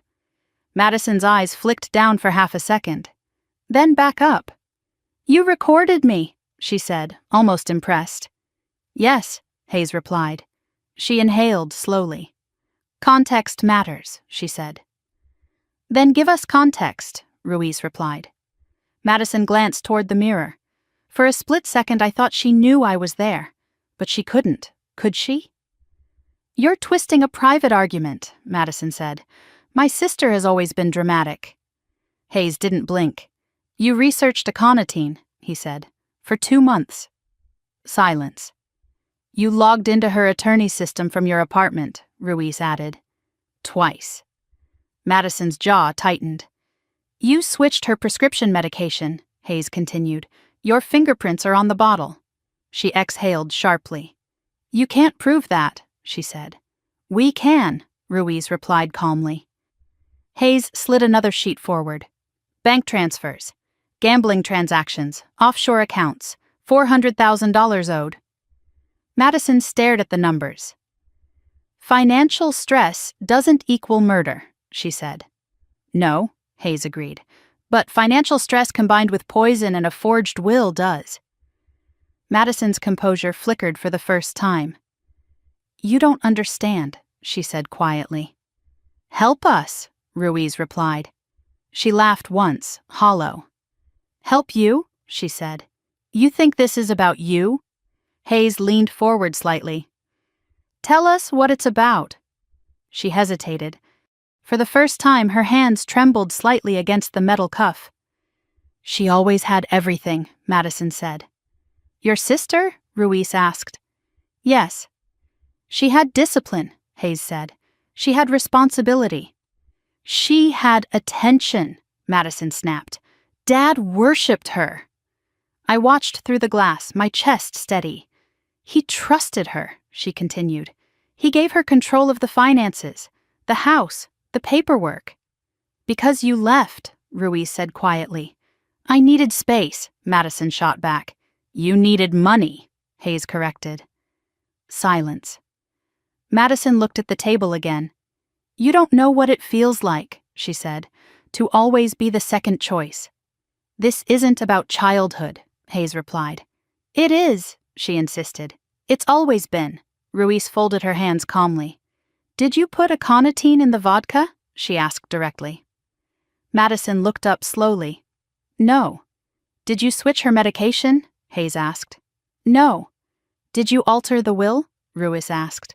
Silence. Her breathing changed slightly. I asked about probate timelines, she said carefully. That's not illegal.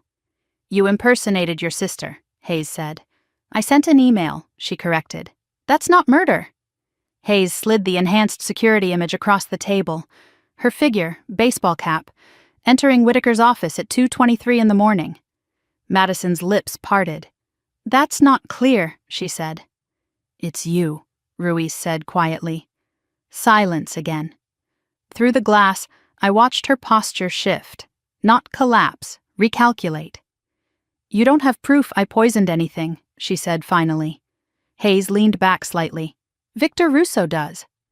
That name landed harder than anything else. Her eyes flashed. He's lying, she said immediately. He's cooperating, Ruiz corrected. He's protecting himself, Madison shot back. Yes, Hayes agreed.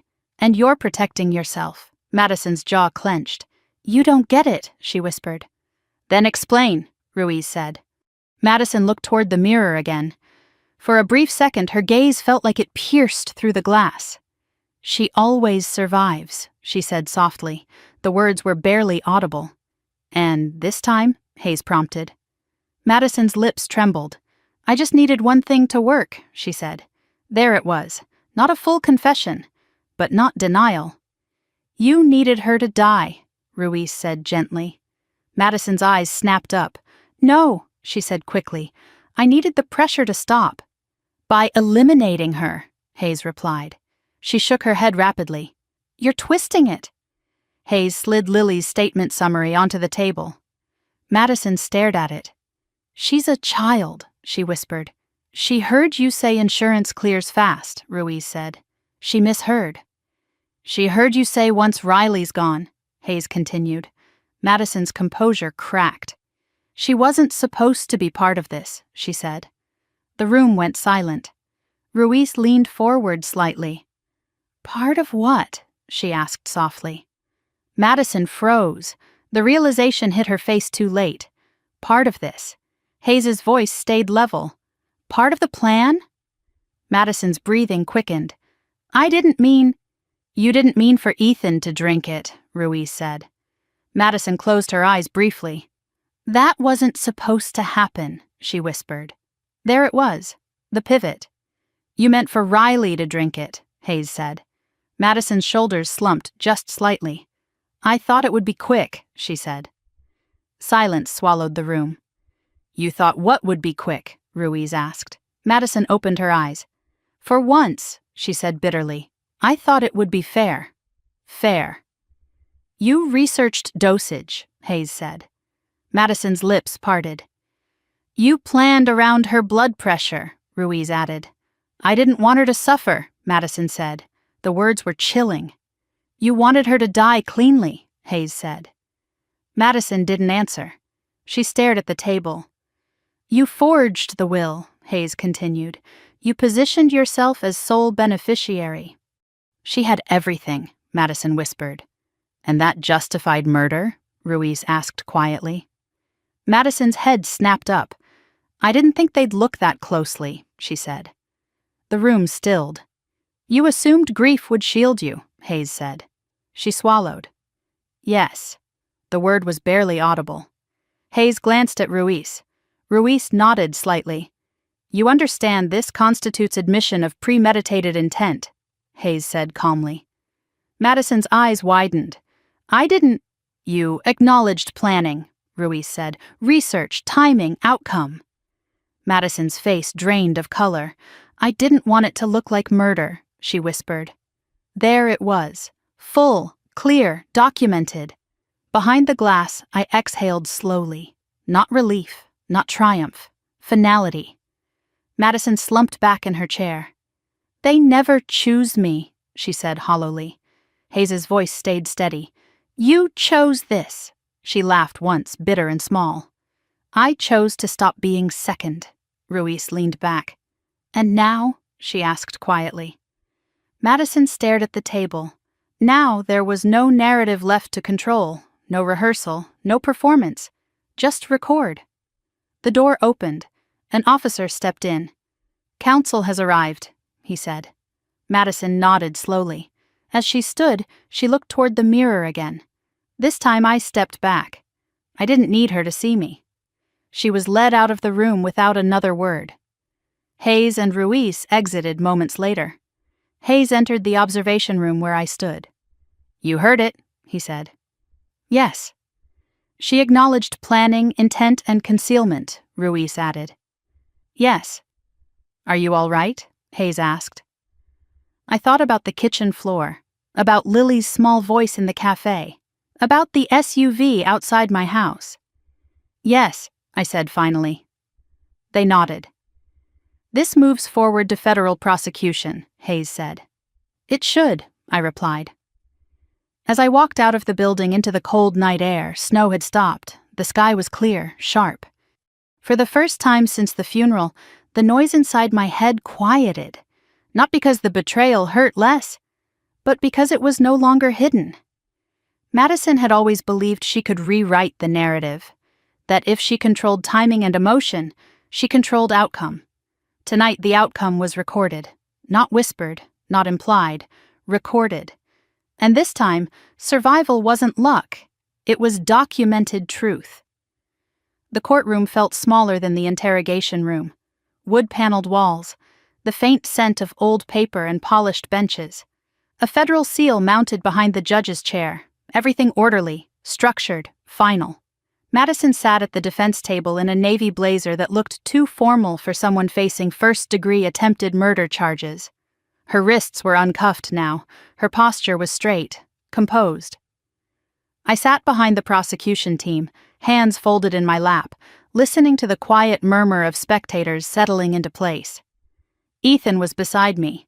He still moved carefully, slower than usual, but he insisted on being there. I'm fine, he'd said that morning. I'm not missing this. The judge entered. Everyone stood. Proceedings began without theatrics. Charges were read formally: attempted murder in the first degree, inheritance fraud, identity theft, criminal conspiracy tied to organized gambling operations. Madison didn't look at me when the charges were spoken. Her attorney rose. "We enter a plea of not guilty at this time," he said calmly. Of course. Plea bargains were leverage. Truth was strategy. The prosecutor stood next. "We intend to demonstrate premeditation over a 2-month period," she said. "We will present evidence of poison acquisition, prescription tampering, forged legal documents, and recorded admissions."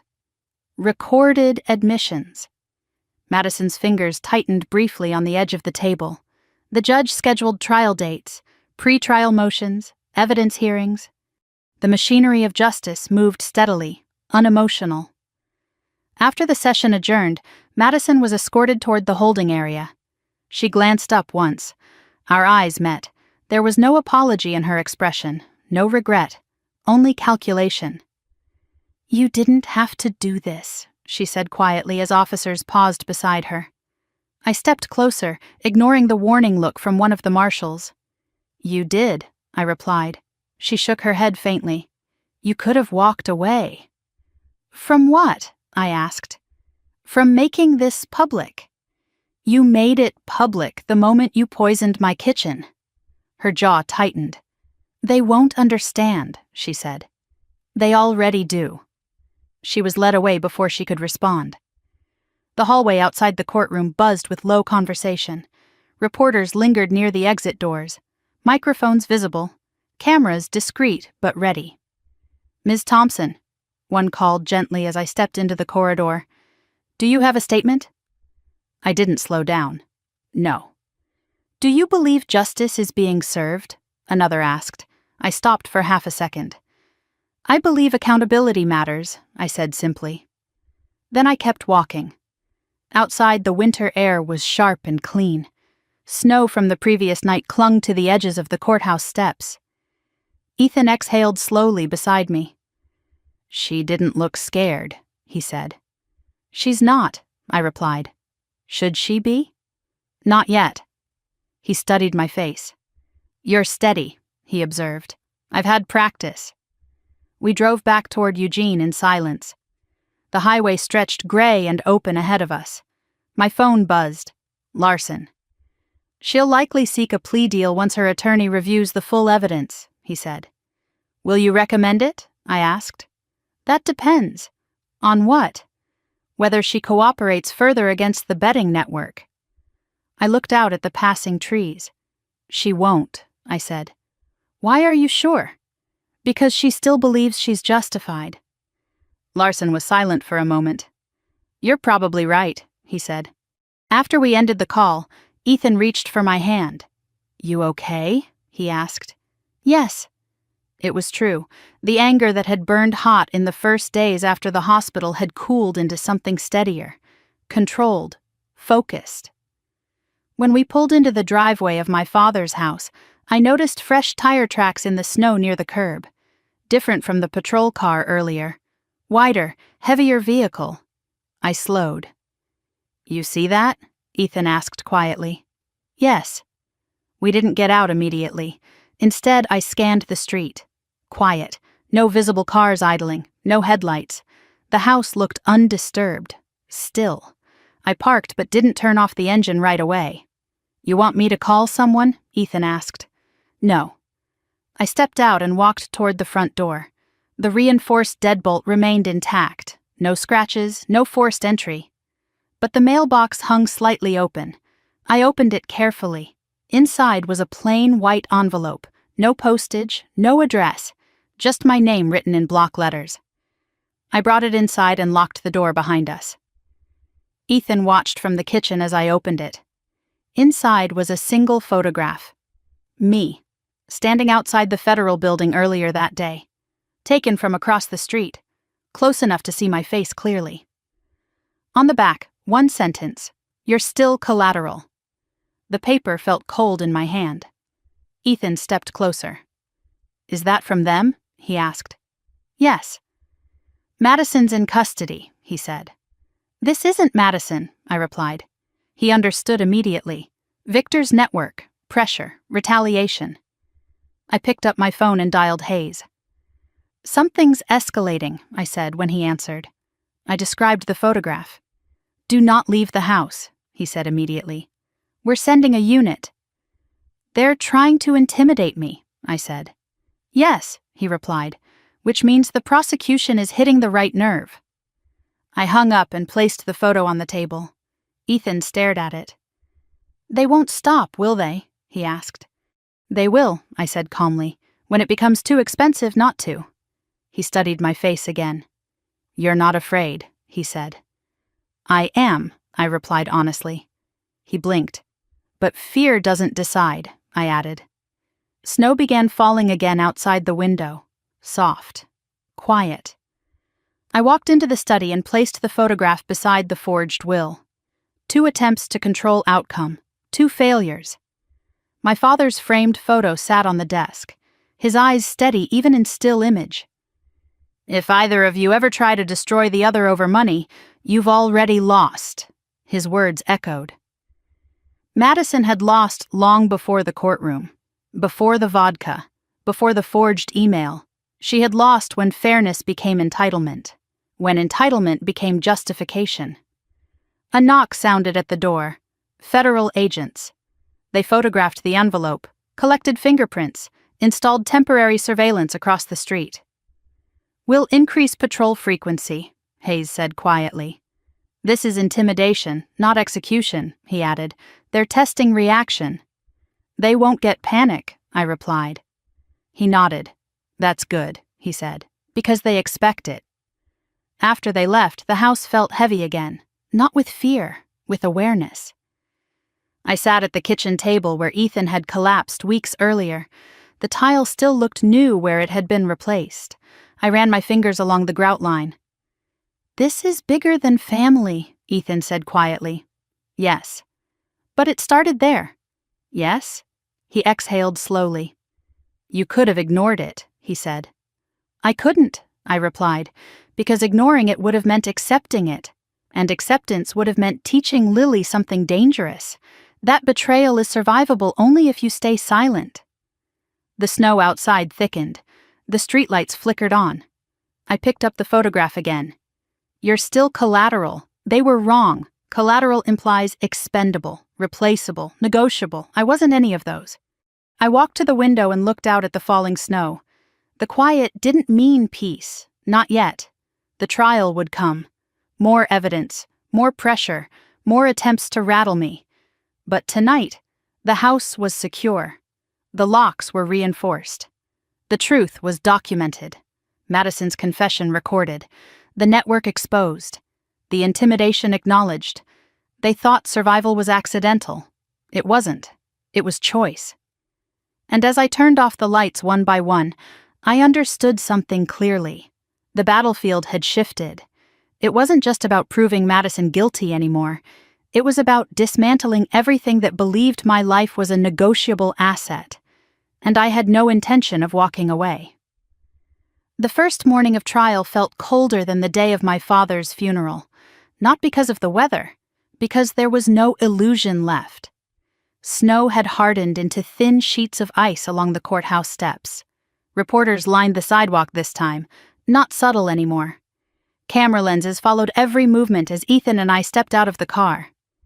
"Ms. Thompson, do you believe your sister intended to kill you?" someone called. I didn't answer. Inside, the federal courtroom buzzed with low conversation. Jurors filed in one by one, eyes careful, expressions neutral. Madison entered last. No cuffs, no visible panic. She wore a gray suit today, hair pulled back tightly. Controlled. Strategic. She didn't look at me. The judge took the bench. The prosecutor stood first for opening statements. "This is not a case of impulsive violence," she began. "This is a calculated plan executed over 2 months. The defendant researched lethal plant toxins. She altered legal documents to secure inheritance. She tampered with medication. She attempted to stage a death to appear natural." The words were steady, measured. The jury watched. "She believed grief would shield her," the prosecutor continued. She believed family would cloud suspicion. She was wrong. Madison's attorney rose next. "This is a tragedy fueled by misunderstanding," he said calmly. "Financial stress does not equal murder. Research does not equal action. We ask you to consider reasonable doubt." Reasonable doubt. I had lived in doubt for weeks. Now it had a courtroom. The prosecution called its first witness, Dr. Karen Holloway. She walked to the stand with quiet composure. "Dr. Holloway," the prosecutor began, "did you examine the defendant's sister's prescription medication?" "Yes," she replied. "What did you find?" "The medication had been replaced with a stronger hypotensive agent not prescribed to Ms. Thompson." "And the effect, if combined with alcohol?" "It could result in severe hypotension, cardiac arrhythmia, or death." The courtroom was silent. "Was this substitution accidental?" "No." Madison's attorney stood. "Doctor, is it possible a pharmacy error occurred?" Dr. Holloway held steady. "No. The imprint codes did not match the prescription. This was deliberate substitution." Next came the pharmacy manager. Surveillance footage played on a monitor. Madison visible near the prescription counter, lingering, waiting. Her attorney objected. "Being present is not tampering," he argued. The judge allowed the footage. The jury watched carefully. I watched Madison's face, still controlled, still steady. Victor Russo was called next. He walked into the courtroom in a dark suit that didn't hide the sharpness in his eyes. He took the oath without hesitation. "State your relationship to the defendant," the prosecutor asked. "I facilitated sports betting transactions," he replied. "Did the defendant owe money to your organization?" "Yes." "How much?" "Approximately $400,000. Murmurs rippled through the gallery. "Did she discuss her sister's inheritance?" "Yes." "Did she pledge a life insurance payout as collateral?" "Yes." Madison's attorney rose sharply. "This witness is a criminal seeking leniency." Victor didn't look rattled. "I am cooperating," he said calmly. "Did she describe a plan?" the prosecutor asked. "Yes." "What did it involve?" "Poisoning vodka, swapping medication, altering legal documents to ensure asset transfer." The courtroom held its breath. "Did she express intent for her sister to die?" the prosecutor asked. Victor didn't hesitate. "Yes." Madison's attorney stepped forward. "You expect this jury to believe you over a grieving sister?" he said sharply. Victor met his gaze. "I expect them to believe evidence." The prosecutor then played the audio recording from my father's study. Madison's voice filled the room. "You weren't supposed to survive." The words landed like a hammer. I kept my eyes forward. Madison's face remained composed, but her fingers curled tightly around the edge of the table. She always survives everything. This time she wasn't supposed to. Her voice echoed again. The jury shifted in their seats. The prosecution called Lily's father next. He described Madison's erratic behavior. Late-night phone calls, financial panic, statements about becoming rich before Christmas. The defense tried to frame it as stress, overwhelm, misinterpreted frustration. But the layers were too structured, too aligned. The prosecutor concluded the day with the enhanced security footage from Harold Whitaker's office. 2:23 in the morning. Madison entering the building, 8 minutes inside, the forged will displayed beside the original. The jurors leaned forward. The defense objected again. Speculation, circumstantial. The judge overruled. When court recessed for the day, I felt something shift, not relief, momentum. Madison was escorted out without speaking. Outside, the air felt sharper. Reporters waited again. "Ms. Thompson, do you feel vindicated?" "No," I said quietly. Vindication implied satisfaction. This was not that. Ethan walked beside me slowly. "You held steady," he said. "So did you," I replied. He squeezed my hand lightly. At home, the surveillance vehicle still sat discreetly across the street. Federal presence visible now. Less shadow, more deterrent. I stepped inside and closed the door behind us. The house felt quieter tonight, less invaded, more grounded. I walked into the study and sat in my father's chair. The trial wasn't over. More witnesses would come: forensics, digital analysts, financial experts. But the foundation was laid. Madison had believed grief would obscure logic. She had believed family loyalty would blur lines. Instead, the lines were sharp, clear, documented. My phone buzzed. A message from Hayes. "Strong day," I typed back. "She'll try to spin tomorrow." "Likely," he replied. I set the phone down and looked at the envelope labeled "Open if trust is broken." Trust had broken long ago. This wasn't about winning. It wasn't about revenge. It was about stopping something before it became generational. Lily would testify soon. That weighed heavier than any courtroom exchange, an 11-year-old carrying adult consequences. I closed my eyes briefly. The snow outside began again, quiet and steady. War zones taught me something simple. Momentum matters, day by day, evidence by evidence. Truth layered carefully until denial collapses under its own weight. Madison still believed she was misunderstood. But misunderstanding doesn't research poison. Misunderstanding doesn't forge signatures at 2:23 in the morning. Misunderstanding doesn't pledge a sister's death as collateral. Tomorrow, more pieces would fall into place. Tonight, the house remained secure. The trial had begun. And for the first time since that glass shattered on my kitchen floor, the truth was no longer hidden in whispers. It was spoken aloud, under oath, in record. And that changed everything. The second week of trial began with forensic evidence, cold, precise, unemotional. A toxicologist took the stand first, a woman in her early 50s with steady hands and a voice that never wavered. "We identified aconitine in the vodka bottle recovered from Ms. Thompson's residence," she said. "How certain are you?" the prosecutor asked. "Beyond scientific doubt." "And the concentration?" "High enough to induce fatal arrhythmia in a healthy adult, higher risk in individuals with underlying cardiovascular conditions." My name wasn't spoken, but the implication hung in the air. The prosecutor stepped closer. "Would symptoms present quickly?" "Yes, within 30 to 60 minutes. The jury shifted slightly. "That aligns with the timeline of Mr. Miller's collapse?" she continued. "Yes." The defense attorney rose slowly. "Doctor, aconitine is a plant-based compound, correct?" "Yes." "Is it commonly found in over-the-counter products?" "No." "Could accidental contamination occur?" "Not at this concentration." The defense paused. "Is it possible someone other than the defendant introduced the toxin?" The toxicologist didn't blink. "Possible in theory, but we found no evidence of external tampering beyond the bottle's reseal marks." "Reseal marks," the phrase echoed sharply. Next, the prosecution called a digital forensic analyst. He projected screen captures onto a large monitor. Search history, dosage thresholds, cardiac mimicry, symptoms resembling natural heart failure. The timestamps were clear. 2 months before the funeral. Multiple sessions. The analyst zoomed in on a specific search term. "How to mask poison as heart attack." A quiet ripple moved through the gallery.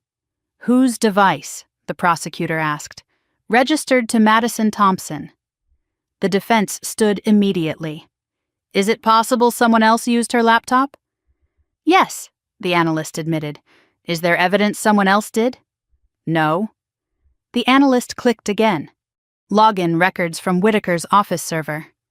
IP address traced to Madison's apartment in Seattle. 2 separate entries. Late night, 2:23 in the morning. Duration, 8 minutes.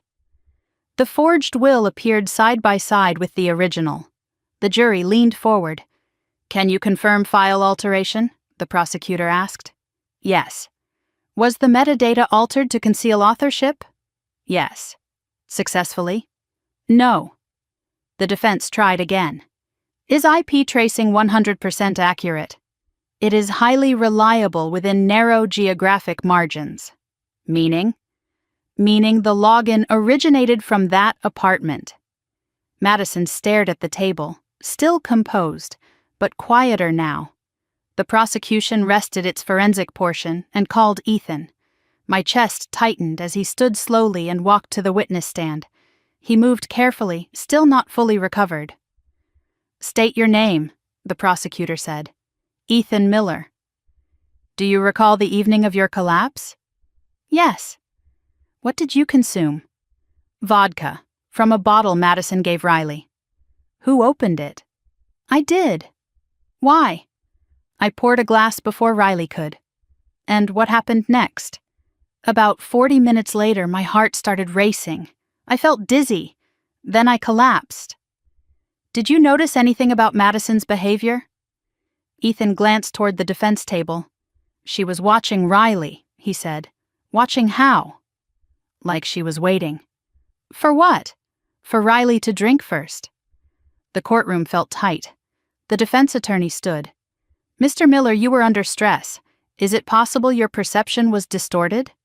"No." "Is it possible you misinterpreted concern as something else?" "No." "Do you dislike the defendant?" Ethan didn't hesitate. "I don't dislike her," he said, "but she tried to kill the woman I love." Silence. The defense shifted tone. "Is it true you and Riley discussed inheritance concerns before the funeral?" "Yes." "Did you stand to benefit financially from her father's estate?" "Yes." The implication hung. "But not from her death," Ethan added calmly. The defense fell quiet. After Ethan stepped down, the prosecution called Dr. Holloway again to clarify the medication swap. Photographs of the pill bottles were displayed. Imprint codes enlarged. Original prescription versus substituted drug. "Would combining this substituted medication with alcohol increase risk?" the prosecutor asked. "Yes," Dr. Holloway replied. "Dramatically." "And the defendant was aware of Miss Thompson's condition?" "Yes." The defense objected to speculation, sustained, but the jury had heard enough. Mid-afternoon, the prosecution played the audio recording again. Madison's voice. "I thought it would be quick. I didn't want her to suffer. You weren't supposed to survive." Her words filled the courtroom, heavier now after the forensic foundation. The defense approached the bench. Whispered exchange. Then cross-examination began. "Ms. Thompson was emotionally overwhelmed," the defense argued to the jury. "These statements reflect frustration, not intent." They replayed a smaller segment of the recording. "You always survive everything." They tried to frame it as sibling rivalry, resentment, emotional venting, but then the prosecutor replayed the full admission. "I didn't think they'd look that closely." The room fell silent again. When court recessed, I remained seated for a moment. The weight of the day pressed in. Ethan touched my shoulder lightly. "You okay?" he asked. "Yes." It wasn't numbness. It was clarity. Outside the courthouse, reporters pushed closer. "Ms. Thompson, do you believe the evidence is overwhelming?" I didn't answer. I walked past them without stopping. In the car, Ethan exhaled slowly. "She can't talk her way out of this," he said. "No," I replied. But I knew something else. Madison still believed she was justified. That belief made her unpredictable. Back home, I checked the perimeter automatically. The federal surveillance vehicle remained in position.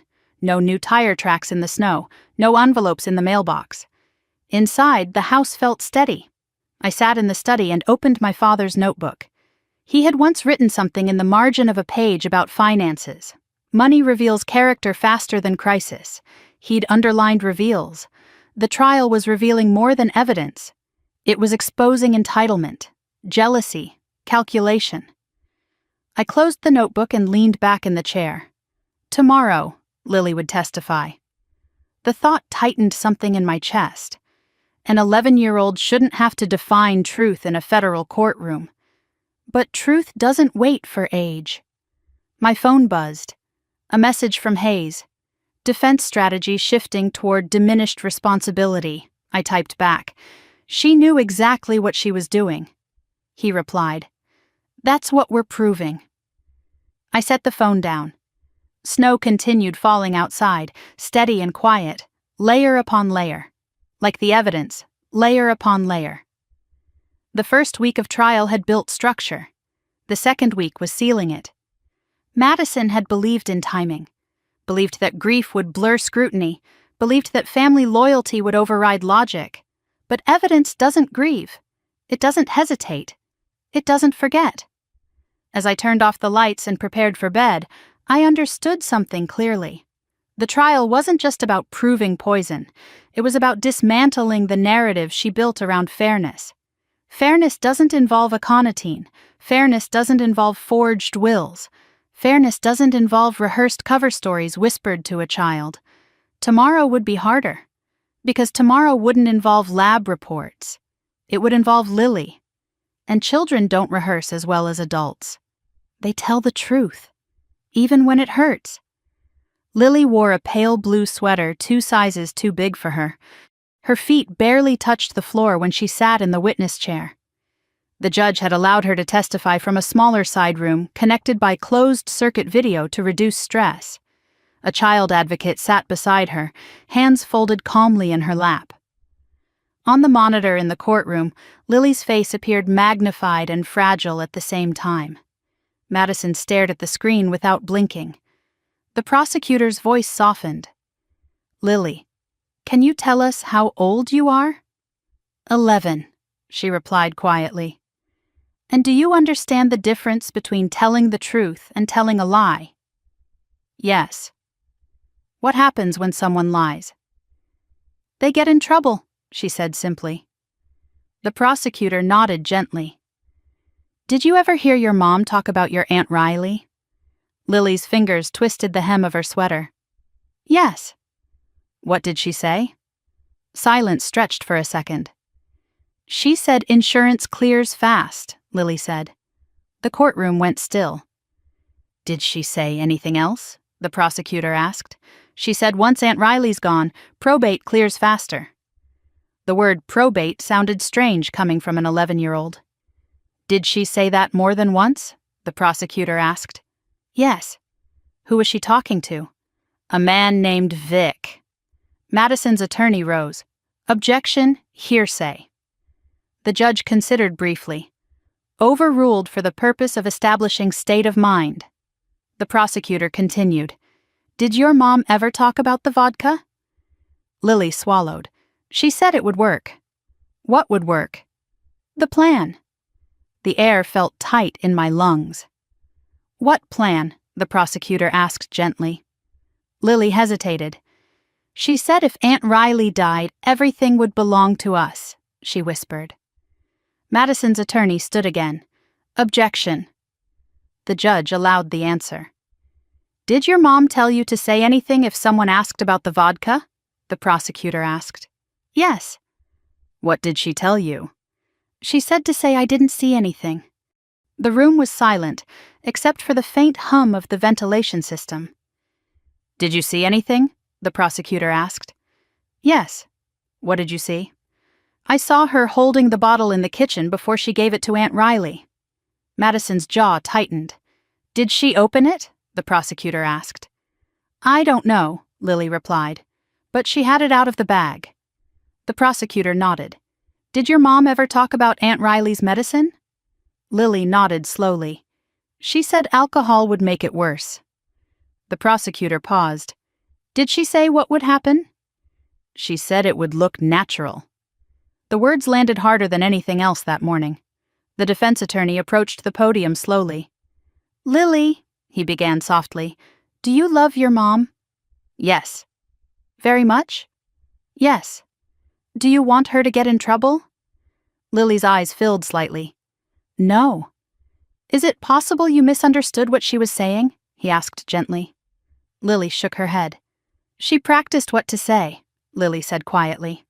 "Practiced?" he repeated. "Yes. She said if police asked, I should say we didn't see Aunt Riley much." The defense paused. "You've been talking to Aunt Riley a lot lately, haven't you?" he asked carefully. "Yes." "And she's upset with your mom?" "Yes." "Could it be that you're trying to protect your aunt?" Lily's small hands clenched. "I'm telling the truth," she said. The defense softened his tone. "Do you remember the exact words your mom used?" "Yes." What were they? Lily took a breath. She said she always survives everything. This time she won't. The courtroom felt like it exhaled all at once. The defense attorney stepped back. No further questions. On the monitor, Lily looked smaller somehow. The prosecutor thanked her gently. The screen went dark. Madison didn't move. Her face remained expressionless. But her eyes were different now, not disbelief, exposure. After Lily's testimony, the prosecution called a forensic accountant. Charts filled the screen. Gambling transactions, interest accumulation, payment deadlines. Was there urgency? The prosecutor asked. Yes, the accountant replied. Significant financial pressure. Did that pressure increase in the month before the funeral? Yes. The defense tried to frame it as desperation, emotional strain. But desperation paired with poison becomes intent. When court recessed, I remained seated for a moment longer than usual. Ethan squeezed my hand. She was brave, he said quietly. Yes. Outside, the sky had cleared. The air felt thinner. Reporters asked fewer questions today. They had their headline. Child testifies against mother in poisoning trial. I hated that sentence. Back home, I sat in the study and stared at the snow-covered yard. Lily's voice echoed in my head. She said it would look natural. She practiced what to say. She always survives everything. This time she won't. Children don't fabricate legal language. They repeat what they hear. My phone buzzed. Hayes. That was powerful, I typed back. She shouldn't have had to do it. He replied, but she did. I set the phone down. The house felt heavier tonight. Not from fear, from consequence. Madison had involved her child in rehearsed deception. That fact hurt more than the poison. I walked into the kitchen and ran my fingers along the counter. The tile had been replaced where Ethan collapsed, a visible seam in the flooring. Scars remain even after repair. Later that evening, I received a notification. The defense was filing a motion to suppress Lily's testimony, claiming coaching, manipulation. Predictable, I wasn't surprised. Madison would attempt to protect herself even if it meant discrediting her own daughter. Snow began falling again, quiet and steady, layer upon layer, like truth, layer upon layer. Tomorrow, the prosecution would play the full recording again. Frame it beside the forensic data, seal it tight. Madison had believed children were liabilities. Instead, Lily became clarity. As I turned off the lights and headed upstairs, I paused at the hallway photo of Madison and me as kids. We were standing in snow, arms linked, smiling. No resentment visible, no entitlement. Just two sisters surviving loss together. I touched the edge of the frame lightly. Somewhere along the way, survival became competition. Competition became resentment. Resentment became calculation. Calculation became poison. And now it was evidence. Lily had told the truth, not because she wanted to hurt her mother, but because she understood something instinctively. Truth stops damage. Silence lets it grow. As I lay in bed that night, the quiet outside felt different, less tense, more settled. The trial was nearing its final turn. The layers were complete. Madison could deny. She could rationalize. She could claim misunderstanding. But she couldn't erase the recording. She couldn't erase the digital trail. And she couldn't erase her daughter's voice repeating what she had said in the dark. The jury had heard it. Under oath, without drama, without embellishment, just fact. And sometimes, fact is louder than fury. The defense began its case with a psychologist. He adjusted his glasses, smoothed the front of his suit jacket, and spoke in careful, measured tones. Madison Thompson was under extraordinary financial and emotional distress, he said. Chronic stress can impair judgment. The defense attorney nodded encouragingly. Can financial desperation cause someone to research extreme scenarios without intent to act? He asked. Yes, the psychologist replied. Research does not equal execution. The jury listened. Is it possible she was fantasizing rather than planning? The attorney continued. Yes. Individuals under pressure may explore catastrophic thinking patterns. Catastrophic thinking. The phrase sounded clinical, detached. The prosecutor rose slowly. Doctor, are you aware that aconitine was physically present in a vodka bottle at the defendant's sister's home? Yes. Are you aware that the defendant's fingerprints were found on the substituted medication bottle? Yes. Are you aware of the recorded statement in which the defendant said, "You weren't supposed to survive"? The psychologist hesitated slightly. Yes. Is catastrophic thinking typically followed by poison acquisition and legal forgery? Silence. Not typically, he admitted. The prosecution stepped back. The defense shifted strategies. They called a character witness, an old friend of Madison's from Seattle. She's impulsive, the friend said, but she's not violent. The prosecutor approached. Were you aware of her gambling debt? No. Were you aware she pledged her sister's life insurance as collateral? The friend's expression faltered. No. No further questions. Next, Madison's attorney did something I hadn't expected. He called Madison herself. A ripple moved through the courtroom. She walked to the stand without hesitation, swore the oath, sat straight, calm, controlled. Madison, her attorney began gently, did you intend to kill your sister? No, her voice was clear. Did you put poison in that bottle? No. Did you switch her medication? No. Did you forge the will? I sent an email, she replied. But I believed I had authority. The prosecutor stood for cross-examination. Authority to remove yourself as equal beneficiary? She asked. My father trusted me too, Madison said evenly. Did he? The prosecutor asked. Yes. Then why did you send the email at 2:23 in the morning? Silence. I couldn't sleep, Madison replied. And you couldn't wait for business hours? I was anxious. Anxious enough to impersonate your sister? Madison's jaw tightened. I thought it was temporary. Temporary removal of her inheritance? Yes. Why? Because she had everything, Madison snapped before catching herself. The courtroom stilled. Everything? The prosecutor repeated. Yes. She had responsibility, the prosecutor said. She had control, Madison shot back. The prosecutor approached the stand. Did you research aconitine? I research many things, Madison replied. Did you search how to mask poison as heart attack? Madison hesitated. I don't recall. The prosecutor displayed the search history, time-stamped, her user profile visible. Is that your device? She asked. Yes. Is that your account? Yes. And this search was made by you? Madison's composure flickered. I don't remember the context. The prosecutor didn't blink. Did you tell Victor Russo you had a 3-layer plan? No. The prosecutor played Victor's testimony excerpt. She proposed poison, medication swap, altered will. Madison's eyes narrowed. He's lying. The prosecutor pressed further. Did you tell your daughter insurance clears fast? I was discussing paperwork. Did you say once Riley's gone? I meant emotionally gone, Madison said quickly. A faint sound rippled through the gallery. Emotionally gone? The prosecutor repeated. Yes. You also said she always survives everything.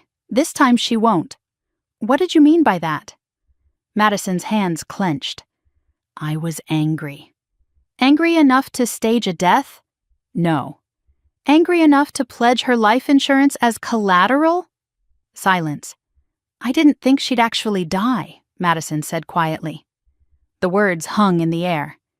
You didn't think she'd actually die? The prosecutor repeated. I thought it would scare her, Madison said. With poison? The prosecutor asked. I didn't know the dosage would be that strong. You researched dosage thresholds, the prosecutor replied. Madison's voice rose slightly. I was under pressure. From gambling debts? the prosecutor asked. Yes. $400,000? Yes. And you believed your sister's death would resolve that pressure? Silence. I believed the insurance would, Madison said finally. The courtroom went silent. The prosecutor stepped back. No further questions. Madison remained on the stand for a moment longer before stepping down. Her attorney tried to regain ground in redirect. Did you love your sister? He asked. Yes, Madison said immediately. Did you want her dead? No. But you admit you believed the insurance payout would resolve your debt? He asked carefully. Yes. And you admit you altered the will to secure that payout? Yes. And you admit you researched poison? Yes. The defense faltered. The redirect didn't recover what had already been exposed. When Madison stepped back to the defense table, she finally glanced at me. Not with disbelief this time, with something closer to resentment, as if this outcome was my fault. Court adjourned early that afternoon. Closing arguments were scheduled for the following day. Outside, the snow had stopped. The sky looked almost clear. Ethan walked beside me slowly. She tried to soften it, he said quietly. She tried to reshape it, I replied. But truth resists reshaping once it's recorded. At home, I stood in the kitchen for a long time. The counter looked ordinary again. No evidence bags, no technicians, just wood grain and quiet air. I thought about Madison's words. I didn't think she'd actually die. As if death were a variable, as if poison were a negotiation tool. My phone buzzed. Hayes. She admitted knowledge and intent indirectly. Jury saw it, I typed back. She still believes she's justified. He responded. That's not a defense. I set the phone down and walked into the study. The original will remain on the desk, untouched, unaltered, my father's signature steady across the bottom. I ran my fingers lightly over the ink. He had trusted both of us once. That was the part that hurt most, not the money, not the property, the trust. As night settled in, I sat by the window watching snow melt slowly under the streetlights. Tomorrow would bring closing arguments, summaries, final framing, but the core had already been exposed. Madison had admitted altering the will, admitted believing insurance would resolve her debt, admitted researching poison. She hadn't cried, she hadn't apologized, she had rationalized, and rationalization is thinner than denial. Because once you justify, you admit. As I turned off the lights and headed upstairs, I understood something clearly. The jury didn't need drama, they didn't need revenge, they needed alignment, and the alignment was complete. Poison, medication swap, forged will, insurance pledge, recorded admission, child testimony, layered, structured, intentional. Tomorrow would not be about proving what happened, it would be about deciding consequence. And for the first time since the funeral, I felt something close to stillness. Not peace, not yet, but inevitability. The courtroom felt heavier on the day of closing arguments. Not louder, heavier. The evidence had been laid out piece by piece over 2 weeks, and now everything narrowed to interpretation. Madison sat perfectly still at the defense table.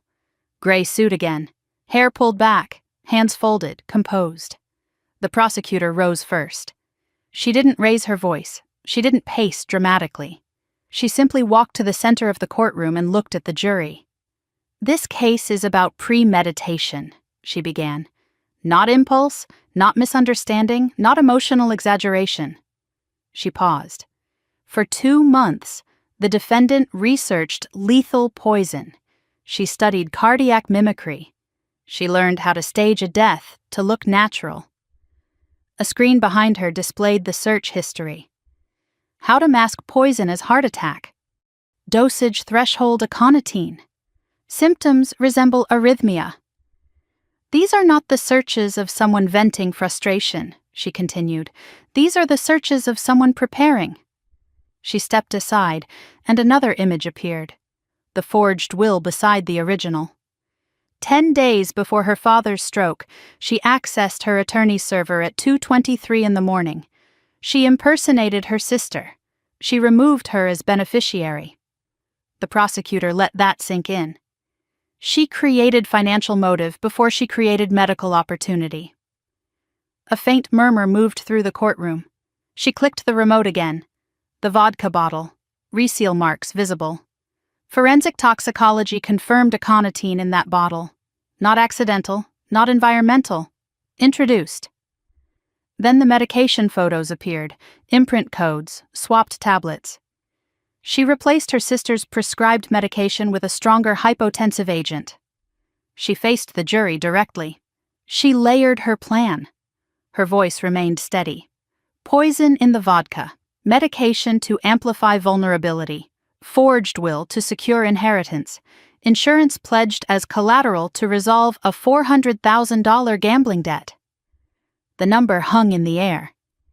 She believed grief would protect her. She believed timing would shield her. She believed no one would look closely. The prosecutor turned toward Madison briefly. She miscalculated. Then she played the recording one final time.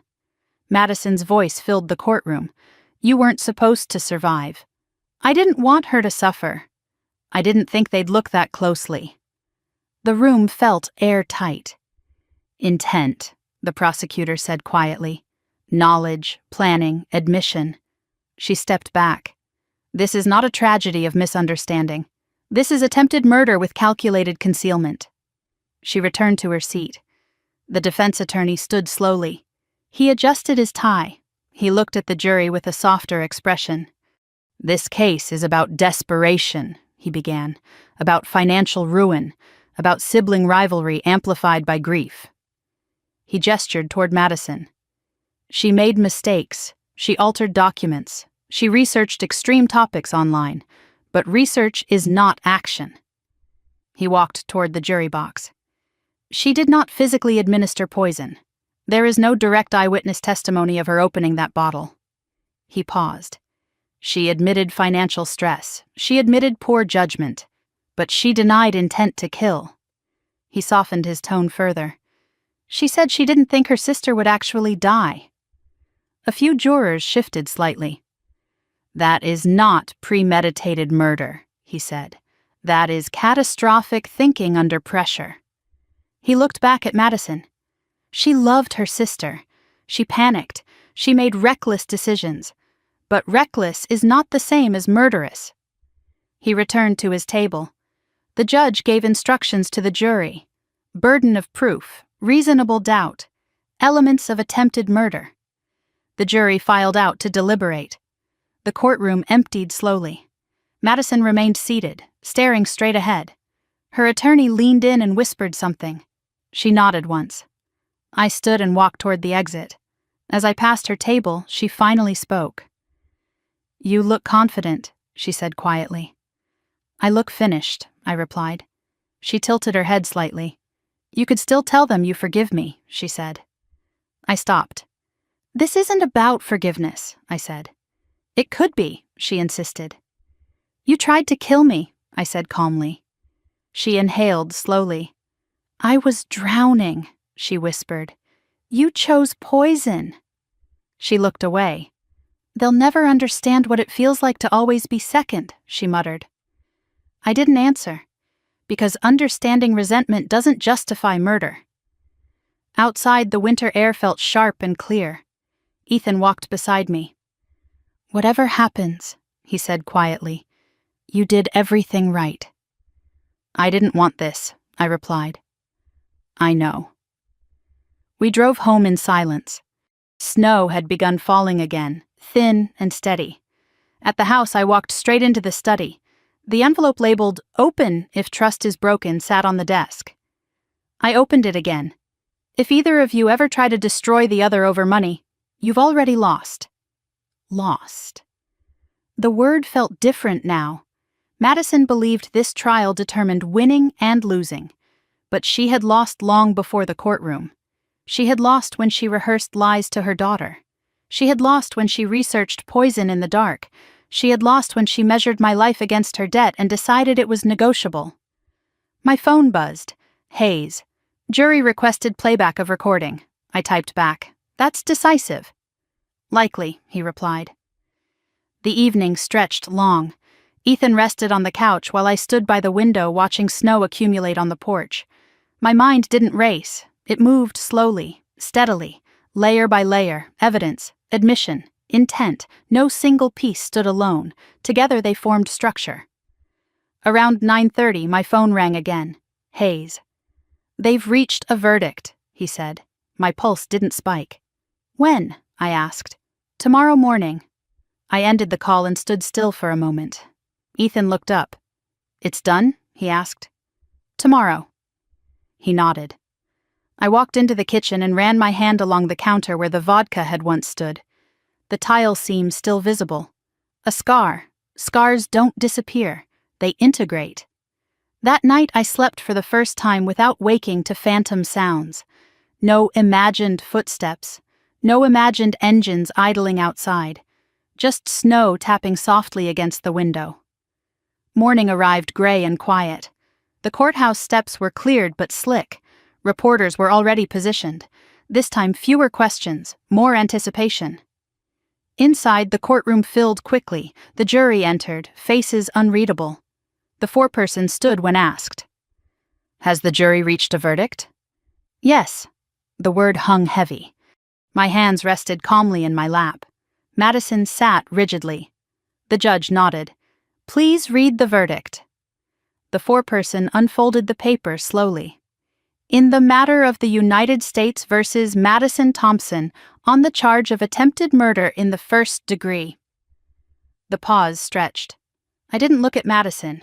I looked straight ahead and waited. In the matter of the United States versus Madison Thompson on the charge of attempted murder in the first degree, we find the defendant guilty. The word didn't echo. It landed. Heavy. Final. Madison didn't flinch immediately. Her face remained still, almost detached, as if the verdict applied to someone else. The foreperson continued. On the charge of inheritance fraud. Guilty. A faint breath escaped someone in the gallery. On the charge of identity theft. Guilty. The air felt tight. On the charge of criminal conspiracy. Guilty. Each word stacked on the last, layer upon layer, like the evidence had. The judge asked, Is this the unanimous verdict of the jury? Yes, the foreperson replied. Madison's composure cracked then, not dramatically, not theatrically, but in the smallest visible way. Her shoulders dipped half an inch, her fingers tightened around the edge of the defense table. No tears, no outburst, just a quiet collapse of control. I remained seated, still. Ethan's hand found mine and squeezed once. The judge thanked the jury for their service and scheduled sentencing for the following month. Court adjourned. Madison stood slowly as marshals approached. She looked at me for the first time since the verdict was spoken. You think this makes you safe? She asked quietly. I met her gaze. I think this makes the truth permanent, I replied. She shook her head faintly. You always survive everything, she whispered again. And you always choose the wrong battlefield, I said. She was led away without further resistance. Outside the courthouse, reporters surged forward. Ms. Thompson, do you feel justice has been served? Justice? Such a clean word for something so messy. I feel accountability has been delivered, I said calmly. And your sister? She made her choices. I didn't say more, because nothing else mattered. The sky above Portland was clear that afternoon. The snow had stopped. The air felt thin and cold. Ethan exhaled slowly beside me. It's over, he said. No, I replied quietly. It's concluded. There's a difference. Back home, the house felt different. Not lighter, not brighter. Different. The study didn't feel like a war room anymore. The kitchen didn't feel like a crime scene. They felt like rooms again. I stood in the doorway of my father's bedroom for a moment. The bed still neatly made, his sweater folded over the chair. Loss had been the beginning of this chain, not the motive. The catalyst. My phone buzzed. Hayes. Sentencing likely between 25 and 30 years given federal guidelines, I typed back. Understood, he added. She may address the court before sentencing. I set the phone down. I didn't know whether I wanted to hear that. The next weeks passed in a quiet rhythm. Physical therapy appointments for Ethan, paperwork finalization with Whitaker, insurance corrections, the forged will officially nullified, the original reinstated, the house legally secured. Federal agents continued investigating the betting network. Victor testified further in sealed proceedings. His cooperation earned him reduction. Madison refused any plea agreement. She insisted on appealing. She insisted she had been misunderstood. Lily visited once with her father. We baked cookies in the kitchen. She didn't ask about court. She didn't ask about prison. She asked if snow always falls this quietly here. Yes, I told her. She watched flakes gather on the porch railing. I don't want to be angry like Mom, she said softly. You don't have to be, I replied. The day of sentencing arrived under a gray sky. I chose not to attend in person. Ethan asked me twice if I was sure. I'm sure, I said. I didn't need to see her hear the number. I already knew the outcome. Hayes called mid-morning. 28 years, he said. I closed my eyes briefly. Federal custody. Any statement? I asked. Yes, I waited. She said she never meant for Ethan to get hurt, Hayes continued, and that she only wanted what was fair. Fair, the word again. Did she apologize? I asked. No. I nodded slowly, though he couldn't see it. Thank you, I said. When I ended the call, the house felt still, not triumphant, not relieved. Still. Ethan stood in the doorway. It's done, he said softly. Yes. I walked into the study and sat in my father's chair. The envelope labeled "Open if trust is broken" lay open on the desk. If either of you ever try to destroy the other over money, you've already lost. Madison had lost. But not to me, to herself, to entitlement, to resentment left unattended too long. Snow began falling again outside. First of the season's heavier storm, the yard turned white within minutes. I stood and walked to the window.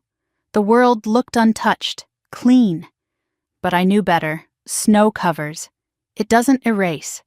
The war hadn't ended the day of the verdict. It ended the day I refused to stay silent. I thought back to the kitchen floor, to the shattered glass, to Ethan's pulse racing under my fingers, to Madison standing in the doorway asking if I had drunk any. She had built 3 layers of protection, poison, medication, forgery. She had calculated my vulnerability. She had misjudged my resilience. I turned away from the window and walked through the house slowly. Room by room, kitchen, living room, study, bedroom, each space carried memory, but none carried fear anymore. My phone buzzed once more. A news alert. Sister sentenced in elaborate funeral poisoning plot. I deleted it without opening. This wasn't a headline. It was a lesson. Blood does not guarantee loyalty. Money does not guarantee security. And jealousy, left to ferment, becomes something far more dangerous than debt. That night, I sat at the kitchen table with Ethan. We didn't talk much. We didn't need to. The silence felt earned. I don't feel victorious, he said after a while. Good, I replied. He looked at me. Why? Because this was never about winning. He nodded slowly. Outside, the snow continued falling, thick, steady, quiet. For the first time since the funeral, I slept without dreaming of sirens, without hearing the crack of glass, without replaying her voice. The next morning, the yard was completely white, no footprints, no tire tracks, just open space. I stepped onto the porch and let the cold air fill my lungs. The war in my family had not been fought with weapons. It had been fought with paperwork, poison, and perception. But the principle was the same. You confront what threatens your ground. You hold your position. You document truth. And you refuse to surrender to intimidation. Madison had believed survival was luck. She had believed she could engineer fate. She had believed fairness meant equal outcome. She was wrong. Survival is choice. Peace is choice. And ending a cycle is choice. I closed the door behind me and walked back into the house. The battlefield was no longer outside. It wasn't in a courtroom. It wasn't in a hospital hallway. It was inside the decision to move forward without bitterness, and that was the only victory that mattered. The snow didn't melt for 3 days. It stayed heavy on the roofline and along the fence, muting the world outside my father's house. Sentencing was over. The verdict was final. But closure is quieter than people think. It doesn't arrive with applause. It arrives in stillness. Ethan moved more easily now, his steps steadier across the kitchen tile that had once been slick with spilled vodka. Physical therapy had done its work. The tremor in his hands was gone. The arrhythmia had stabilized. "You keep checking the locks," he said one morning, watching me secure the back door again. "I know," I replied. "You don't have to anymore." I nodded, but habit lingers longer than threat. Federal agents had reduced their visible presence. The unmarked SUV across the street disappeared 2 days after sentencing. Hayes called once to confirm the betting network had been dismantled in multiple states. "Victor provided names we didn't expect," he said. "It's expanding." "Good," I replied. The intimidation had stopped. No more envelopes in the mailbox. No more blurred photos left at my door. Pressure disperses when accountability locks in. I sat in the study later that afternoon with my father's notebook open in front of me. He had always written in clean, narrow print. Short sentences, no wasted words. One page caught my attention again. Resentment compounds faster than interest. He had drawn a small line beneath it. I thought about Madison's face the day of sentencing. Not remorseful, not devastated, just stunned that her calculation had failed. Lily called that evening. "Mom won't be home for a long time," she said quietly. "No," I replied. "Dad says I can visit more if you want." "I'd like that." She hesitated. "Do you think she hates you?" she asked. I leaned back in the chair. "I think she hated what she thought I represented," I said carefully. "What's that?" Lily asked. "Control," I replied. "Responsibility." "She always said you were the favorite," Lily said. I closed my eyes briefly. "Being trusted isn't the same as being favored," I said. Lily was quiet for a moment. "I don't want to be angry," she said again. "You don't have to be," I replied. That night, after the call ended, I walked into the kitchen and ran my hand along the counter again. The tile seam had faded into the pattern, still visible if you knew where to look. Scars don't disappear. They integrate. Ethan came up behind me and wrapped his arms around my waist. "You're somewhere else," he said softly. "Just thinking," I replied. "About her?" "Yes." "Regret?" he asked. I considered the word carefully. "No," I said. "Anger?" "Less than before." He rested his chin lightly against my shoulder. "Then what?" "Understanding." He was quiet. "She didn't start with poison," I said slowly. "She started with comparison." "And that turned into entitlement," he said. "Yes." "And entitlement turned into justification." "Yes." He exhaled softly. "Money amplifies what's already there," he said. I nodded. Outside, the snow shifted slightly in the wind. The world didn't feel fragile anymore. It felt recalibrated. A week later, I visited the cemetery alone. My father's headstone was dusted with frost. I brushed it away gently with my glove. "I handled it," I said quietly, though no one was there to hear. Handled it. That phrase used to mean control. Now it meant clarity. Madison had believed I always survived everything. She had been right. But survival isn't luck. It's attention. It's pattern recognition. It's refusing to ignore the moment something feels wrong. I stood there longer than I intended. Not grieving the verdict, grieving the sister I once had. There is a difference between accountability and satisfaction. I felt the first, not the second. When I returned home, the house felt warm. Ethan was in the living room assembling a bookshelf he'd ordered. "You're rebuilding," I said lightly. He smiled faintly. "Feels appropriate." We worked in silence for a while. The sound of screws tightening into wood felt grounding, constructive. Later that evening, Hayes called again. "She filed an appeal," he said. "I expected that." "It won't change the conviction," he added. "I know." There was a pause. "You've been steady through all of this," he said. "Steady isn't the same as untouched," I replied. He understood. After the call, I walked to the window. The snow had begun to thin along the edges of the yard, patches of dark earth breaking through. Truth does that. It melts what was covering something else. A week later, Lily visited again. We baked cookies and burned the first batch because she insisted on turning the oven too high. She laughed, really laughed. The sound filled the kitchen in a way nothing else had. "Mom always said you don't need anyone," she said at one point. I paused. "That's not true," I replied. "Then why did she think you'd be fine without her?" I considered that carefully. "Because she believed independence meant isolation," I said. "Does it?" Lily asked. "No." She nodded slowly. As she left that evening with her father, she hugged me tightly. "I'm glad you didn't die," she whispered. I held her a second longer than usual. "So am I." After they drove away, I stood in the driveway watching the taillights fade. The air felt lighter now, not because the damage had disappeared, because it had been named. Accountability does that.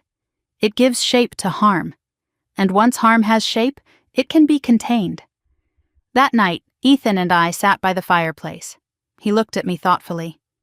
"Do you miss her?" he asked. I didn't answer immediately. "I miss who she was," I said finally, "not who she became." "No." He nodded. "Jealousy is quiet," he said, "until it isn't." Yes. Madison's resentment had fermented in silence. It hadn't exploded. It had calculated, layered, structured. That was the most dangerous part. She hadn't acted in rage. She had acted in strategy. The difference matters. As the weeks passed, life settled into routine. Work resumed. Physical therapy appointments ended. The betting network case moved forward in federal court, separate from Madison's. Victor would likely serve less time. Deals are currency in that world. I didn't dwell on it. My part was done. One evening, as I locked the back door, I realized something small but significant. I wasn't checking it twice anymore. I wasn't scanning the street before turning off the lights. I wasn't replaying the night Ethan collapsed. The body learned safety slowly. Mine had begun. I walked into the study and sat in my father's chair one last time before closing the notebook and placing it back in the safe. Resentment compounds faster than interest.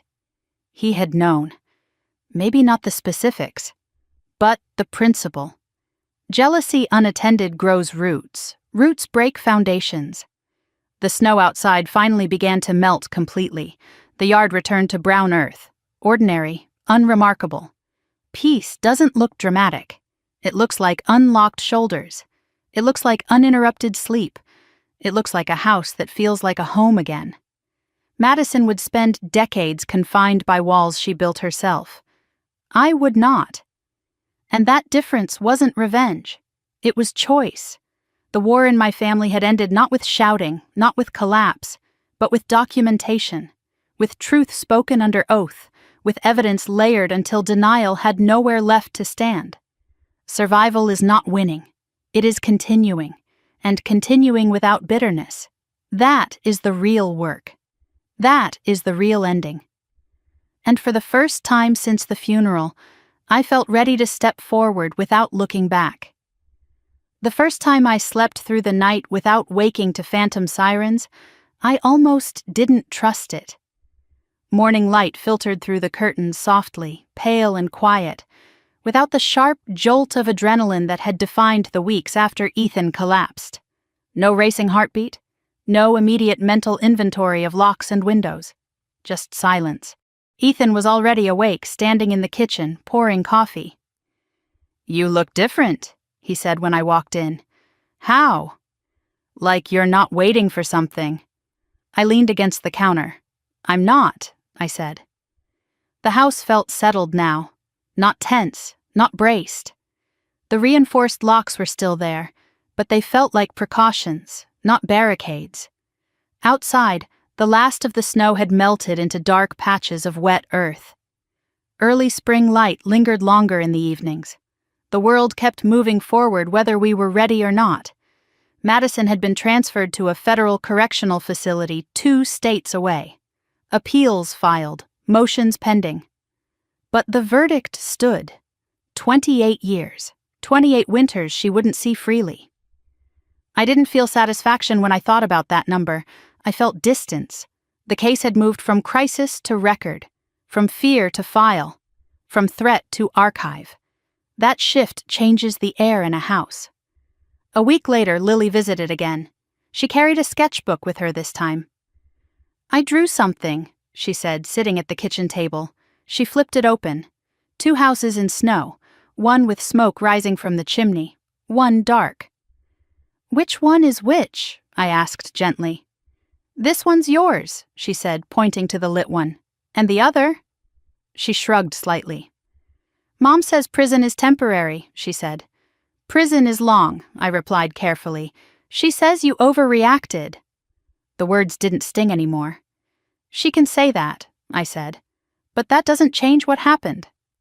Lily nodded slowly.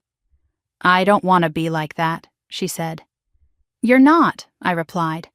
"Sometimes I feel mad at you," she admitted quietly. "For what?" "For telling," I didn't interrupt.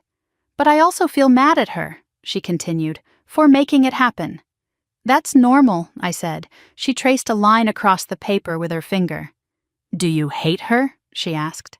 The question lingered. "No," I said finally. "Hate keeps you connected in a way I don't want to be." She looked up at me. "What keeps you connected?" "History," I said. "Not emotion." She considered that for a moment, then nodded. We baked again that afternoon. No burnt cookies this time. The kitchen smelled warm and sweet instead of sterile and tense. Memory can be reclaimed. It just takes repetition. After Lily left, Ethan and I sat on the porch steps watching the sunset. "You've changed," he said quietly. "Everyone changes," I replied. "Not like this." I knew what he meant. The sharp vigilance that had defined my movements since the funeral had softened. Not disappeared, softened. "You can't live in battle stance forever," he added. "No," I agreed. I thought about the way Madison had described me in court. She always survives everything. She had meant it as resentment. But survival is not aggression. It's attention. It's restraint. It's refusing to let someone else's instability dictate your posture. The following week I received a letter. Return address: Federal Correctional Institution. I stared at it for a long moment before opening it. Madison's handwriting was unchanged. Sharp loops, confident strokes. "Riley, you always needed to be right. I hope you're happy now. You've destroyed everything. There was no apology, no accountability, just accusation. You could have chosen family over pride." I folded the letter carefully and placed it back in the envelope. Destroyed everything. The words didn't take root. She had destroyed something long before the courtroom. I didn't write back. There was nothing to clarify. That evening I walked through the house slowly. The study felt like a room again. Not a strategy hub. The kitchen felt like a place to cook. Not a crime scene. The bedroom felt like rest, not vigilance. I paused at the hallway photo of Madison and me as children. Snow piled high behind us, our faces flushed with cold. For a moment, I let myself feel the loss. Not the loss of money, not the loss of shared inheritance, the loss of a version of her that existed before comparison overtook connection. Grief is different from anger. It's quieter, softer, and it doesn't demand action, it demands acknowledgement. I touched the frame lightly and kept walking. The next morning, Hayes called again. "Appeal was formally filed," he said. "Expected," I replied. "It won't overturn the conviction. Evidence was layered." "I know," he paused. "You did the right thing." The phrase lingered. Right doesn't always feel good. It feels necessary. After the call, I drove to the cemetery again. The frost was gone this time. Green shoots were beginning to push through the soil around my father's headstone. Seasons don't pause for family drama. They cycle. "I ended it," I said quietly, not triumphantly, just factually. The wind moved lightly through the trees. No answer came. None was needed. When I returned home, Ethan was assembling a new dining table. "You're nesting," I teased. He smiled faintly. "Reclaiming," he corrected. "Yes, reclaiming." Later that afternoon, I sat at the kitchen table and opened a blank notebook. Not my father's. Mine. I wrote one sentence. "Blood does not guarantee loyalty." I paused. Then wrote another. "Jealousy ignored becomes entitlement." And another. "Survival is not victory.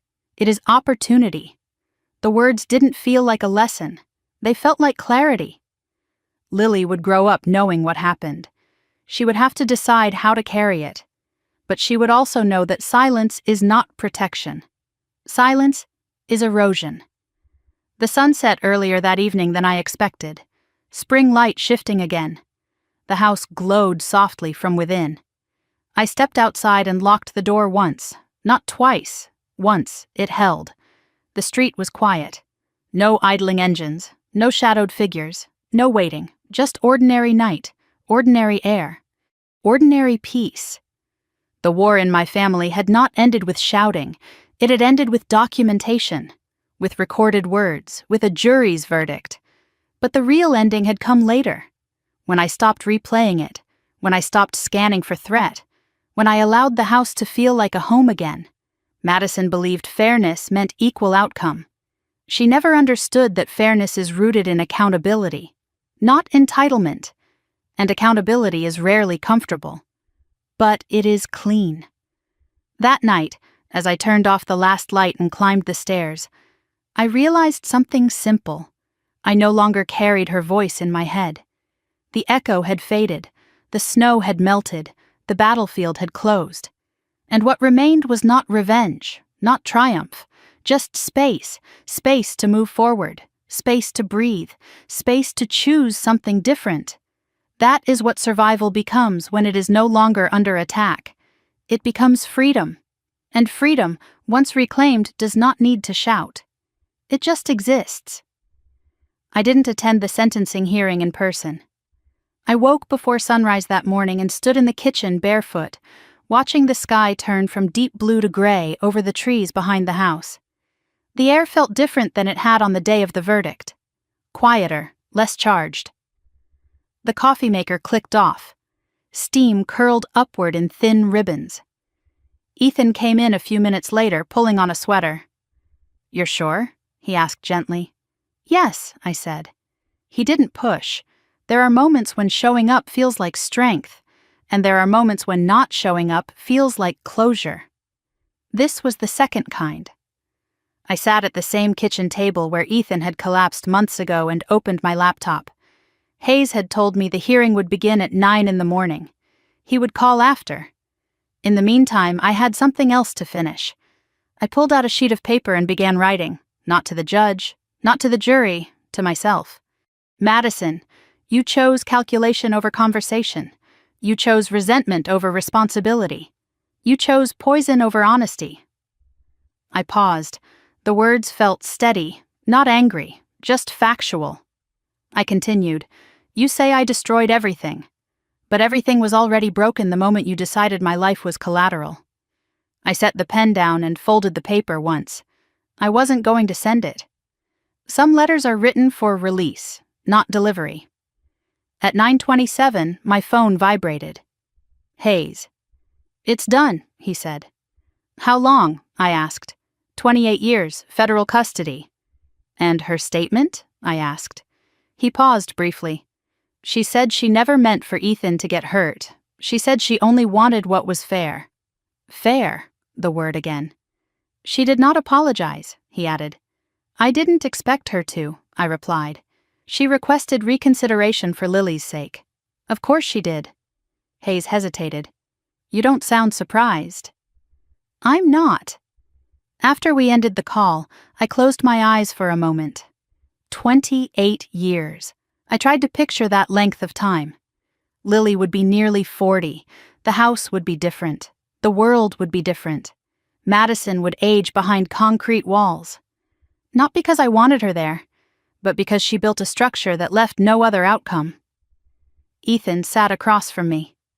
It's finished, he said quietly. Yes. He reached across the table and squeezed my hand. We didn't speak for a while. The silence wasn't heavy, it was complete. Later that afternoon, I drove to the cemetery alone. The grass had grown greener since my last visit. Small flowers dotted the edge of the path. I stood in front of my father's headstone and let the breeze move through my hair. She said she wanted what was fair, I murmured. The wind didn't respond. It didn't need to. Fairness doesn't erase intent. It doesn't rewrite evidence. It doesn't neutralize poison. I brushed my fingers across the engraved letters of his name. You warned us. Not in specifics, in principle, resentment compounds faster than interest. She let it compound. I chose to stop it. When I returned home, the mailbox contained another letter. Return address, the correctional facility. I held it for a moment before opening it. Riley, you've always needed to win. You think prison changes anything? I'll still be your sister. I read the sentence twice. No remorse, no ownership, just persistence. You could have walked away. You chose to ruin us. I folded the letter carefully and placed it beside the first one in a drawer. There was nothing to respond to. That evening, Lily called again. Dad told me the judge said a number, she said quietly. Yes, I replied. Is it forever? No, I said gently. But it's a long time. She was quiet for a moment. Mom said you forced this, she whispered. I didn't rush to answer. What do you think? I asked. She hesitated. I think she did something bad, she said slowly. And bad things have consequences. I closed my eyes briefly. That's right, I said. She exhaled softly. I don't want to hate her, she added. You don't have to, I replied. You can love someone and still know they were wrong. She was quiet again. Can I still come over next weekend? She asked. Yes, I said. Okay. After the call ended, I stood in the kitchen and let the silence settle. The house no longer felt like a place waiting for impact. It felt inhabited, stable. I walked into the study and opened the safe. Inside lay the original will, my father's notebook, and the 2 letters from Madison.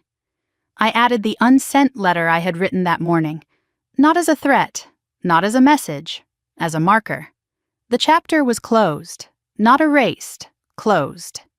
Ethan stepped into the doorway. You look lighter, he said. I feel finished, I replied. He smiled faintly. Finished isn't the same as healed, he said.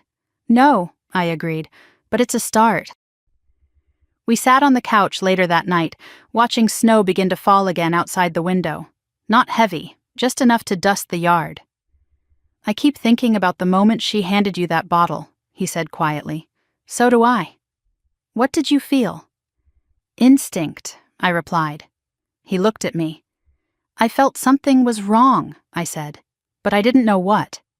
And now, he asked, now I know to trust that feeling. He nodded slowly. That's what this changed most. Not my faith in systems, not my belief in law, my faith in instinct. The subtle shift in air, the slight overemphasis on whether I had drunk from the bottle, the way she watched, those moments matter. I turned off the television and sat in the dim light for a while. The snow outside settled quietly on the porch railing. Peace isn't loud. It's subtle. It's not fireworks or celebration. It's not headlines or applause. It's the absence of tension in your shoulders. It's locking the door once and trusting it. It's sleeping without rehearsing worst-case scenarios. The next morning I woke without checking my phone immediately. That was new. I made coffee, opened the curtains, let sunlight spill into the kitchen. Madison would spend decades replaying her choices. I would not. Her resentment had shaped her outcome. My boundaries had shaped mine. Later that day, I drove past the courthouse without slowing. It looked ordinary. Just another building in the city. The drama it held weeks ago had dissolved into routine. Trials end, records remain. But life moves. As I turned onto the road back home, I understood something clearly. Survival is not victory. It is the opportunity to stop a cycle. And cycles only stop when someone refuses to play their part. Madison played hers. I refused mine. And that refusal changed everything. The war in my family did not end with shouting. It ended with documentation, with testimony, with a verdict spoken clearly into record. But my peace began somewhere else. It began the moment I chose not to respond to her last letter, not to argue, not to defend, not to reopen the wound. Silence in that moment wasn't avoidance. It was boundary. And boundaries are stronger than revenge. That night, as I locked the door and turned off the lights, I didn't look over my shoulder. I didn't replay the hospital. I didn't replay the courtroom. I simply walked upstairs and slept. For the first time in months, without dreaming of poison. The first warm day of spring arrived without announcement. No snow, no frost, just sunlight pouring through the kitchen window and the sound of birds settling in the trees behind the house. I stood at the sink, rinsing coffee from my mug, and realized I hadn't thought about poison in days. That felt like progress. Ethan stepped out onto the porch with a box of old paperwork we had finally decided to shred. Bank statements, insurance copies, court transcripts. "Ready?" he asked. "Yes." We fed the papers through the shredder one stack at a time. The machine hummed steadily, reducing months of fear into thin, harmless strips. There's something symbolic about watching documents disappear. Not denial, completion. When the box was empty, Ethan leaned back in the porch chair and exhaled. "It's strange," he said, "how loud everything felt, and now it's quiet." "Loud doesn't last," I replied. "But consequences do." He nodded slowly. The house behind us didn't feel like evidence anymore. It felt like inheritance in the truest sense. Not money, not insurance, not property, responsibility. My father had trusted me with more than a will. He trusted me to protect what mattered. I thought about Madison sitting in a cell somewhere far from Oregon. Concrete walls, narrow windows, structured days. I no longer imagined her pacing or plotting. I imagined routine, reality, time doing what it always does, moving forward without asking permission. Lily arrived that afternoon with a backpack and a tentative smile. "I brought my sketchbook," she said. "Show me," I replied. We sat at the kitchen table where months ago the world had tilted sideways. She flipped through pages of mountains and trees and houses with smoke rising from chimneys. "You draw a lot of windows," I observed. "I like light," she said simply. I smiled. "That's good." She looked up at me carefully. "Dad says you're not angry anymore." I considered that. "I'm not living in anger," I said. "That's different," she nodded. "Mom writes me," she added quietly. "I know. She says you don't understand her." I didn't rush to answer. "Understanding someone doesn't mean excusing them," I said finally. Lily absorbed that slowly. "Will she ever come back?" she asked. "Yes," I said. "But by then you'll be grown." She looked down at her drawing. "I don't want to be bitter," she whispered. "You won't be," I said. "Bitterness grows when you feed it. You don't have to." We baked cookies again, laughter rising easily this time. The kitchen felt like a place for warmth instead of tension. Later, after Lily left, I walked into the study one last time. The safe door stood open. Inside lay my father's notebook and the original will. I picked up the notebook and read the line I had memorized months ago. Resentment compounds faster than interest. He had written it like a financial truth. It turned out to be a life truth. Madison's resentment had compounded quietly for years. Mine had stopped the moment I chose not to carry it forward. That's the difference. Ethan leaned against the doorframe. "You're saying goodbye to the battlefield," he said. "Yes." He stepped closer. "You didn't win," he added gently. "No," I agreed. "I survived." "And you stopped it," he said. "Yes." Stopping something destructive is quieter than winning. It doesn't come with applause, it comes with space. Space to breathe, space to sleep, space to choose differently. That night, as the sun dipped behind the trees, I sat on the porch alone. The air smelled like damp earth and new growth. I thought about the moment Madison handed me the bottle after our father's funeral. She had called it a peace offering. Peace doesn't come in glass bottles. Peace comes in boundaries. Peace comes in truth spoken under oath. Peace comes in refusing to normalize betrayal. I no longer replayed the scene with anger. I replayed it with clarity. Her eyes had been too intent, her questions too pointed. "Did you drink any?" Instinct had whispered before evidence shouted. That instinct saved my life. If there is one thing I carry forward, it is that. Trust the quiet voice before the crisis forces you to listen. I don't hate my sister. Hate would tether me to her. I don't feel victorious. Victory implies someone had to lose. This was never about scorekeeping. It was about ending a cycle of jealousy that had been building since childhood. Money amplified it, but it didn't create it. What created it was comparison left unchallenged. If you've ever felt like the responsible one, if you've ever carried the weight while someone else blamed you for standing upright, if you've ever been told you were lucky simply because you endured, you understand this story. Survival is not arrogance, boundaries are not cruelty, and accountability is not revenge. It is protection, protection of your life, your peace, your future. Madison believed fairness meant equal distribution regardless of behavior. She never understood that fairness includes consequence. Blood does not guarantee loyalty. Family does not guarantee safety. And sometimes the battlefield isn't a desert overseas. Sometimes it's a kitchen after a funeral. The war ends the moment you refuse to participate in destruction. I stood from the porch and locked the door once. Not twice. Once. The house felt warm behind me, stable, alive.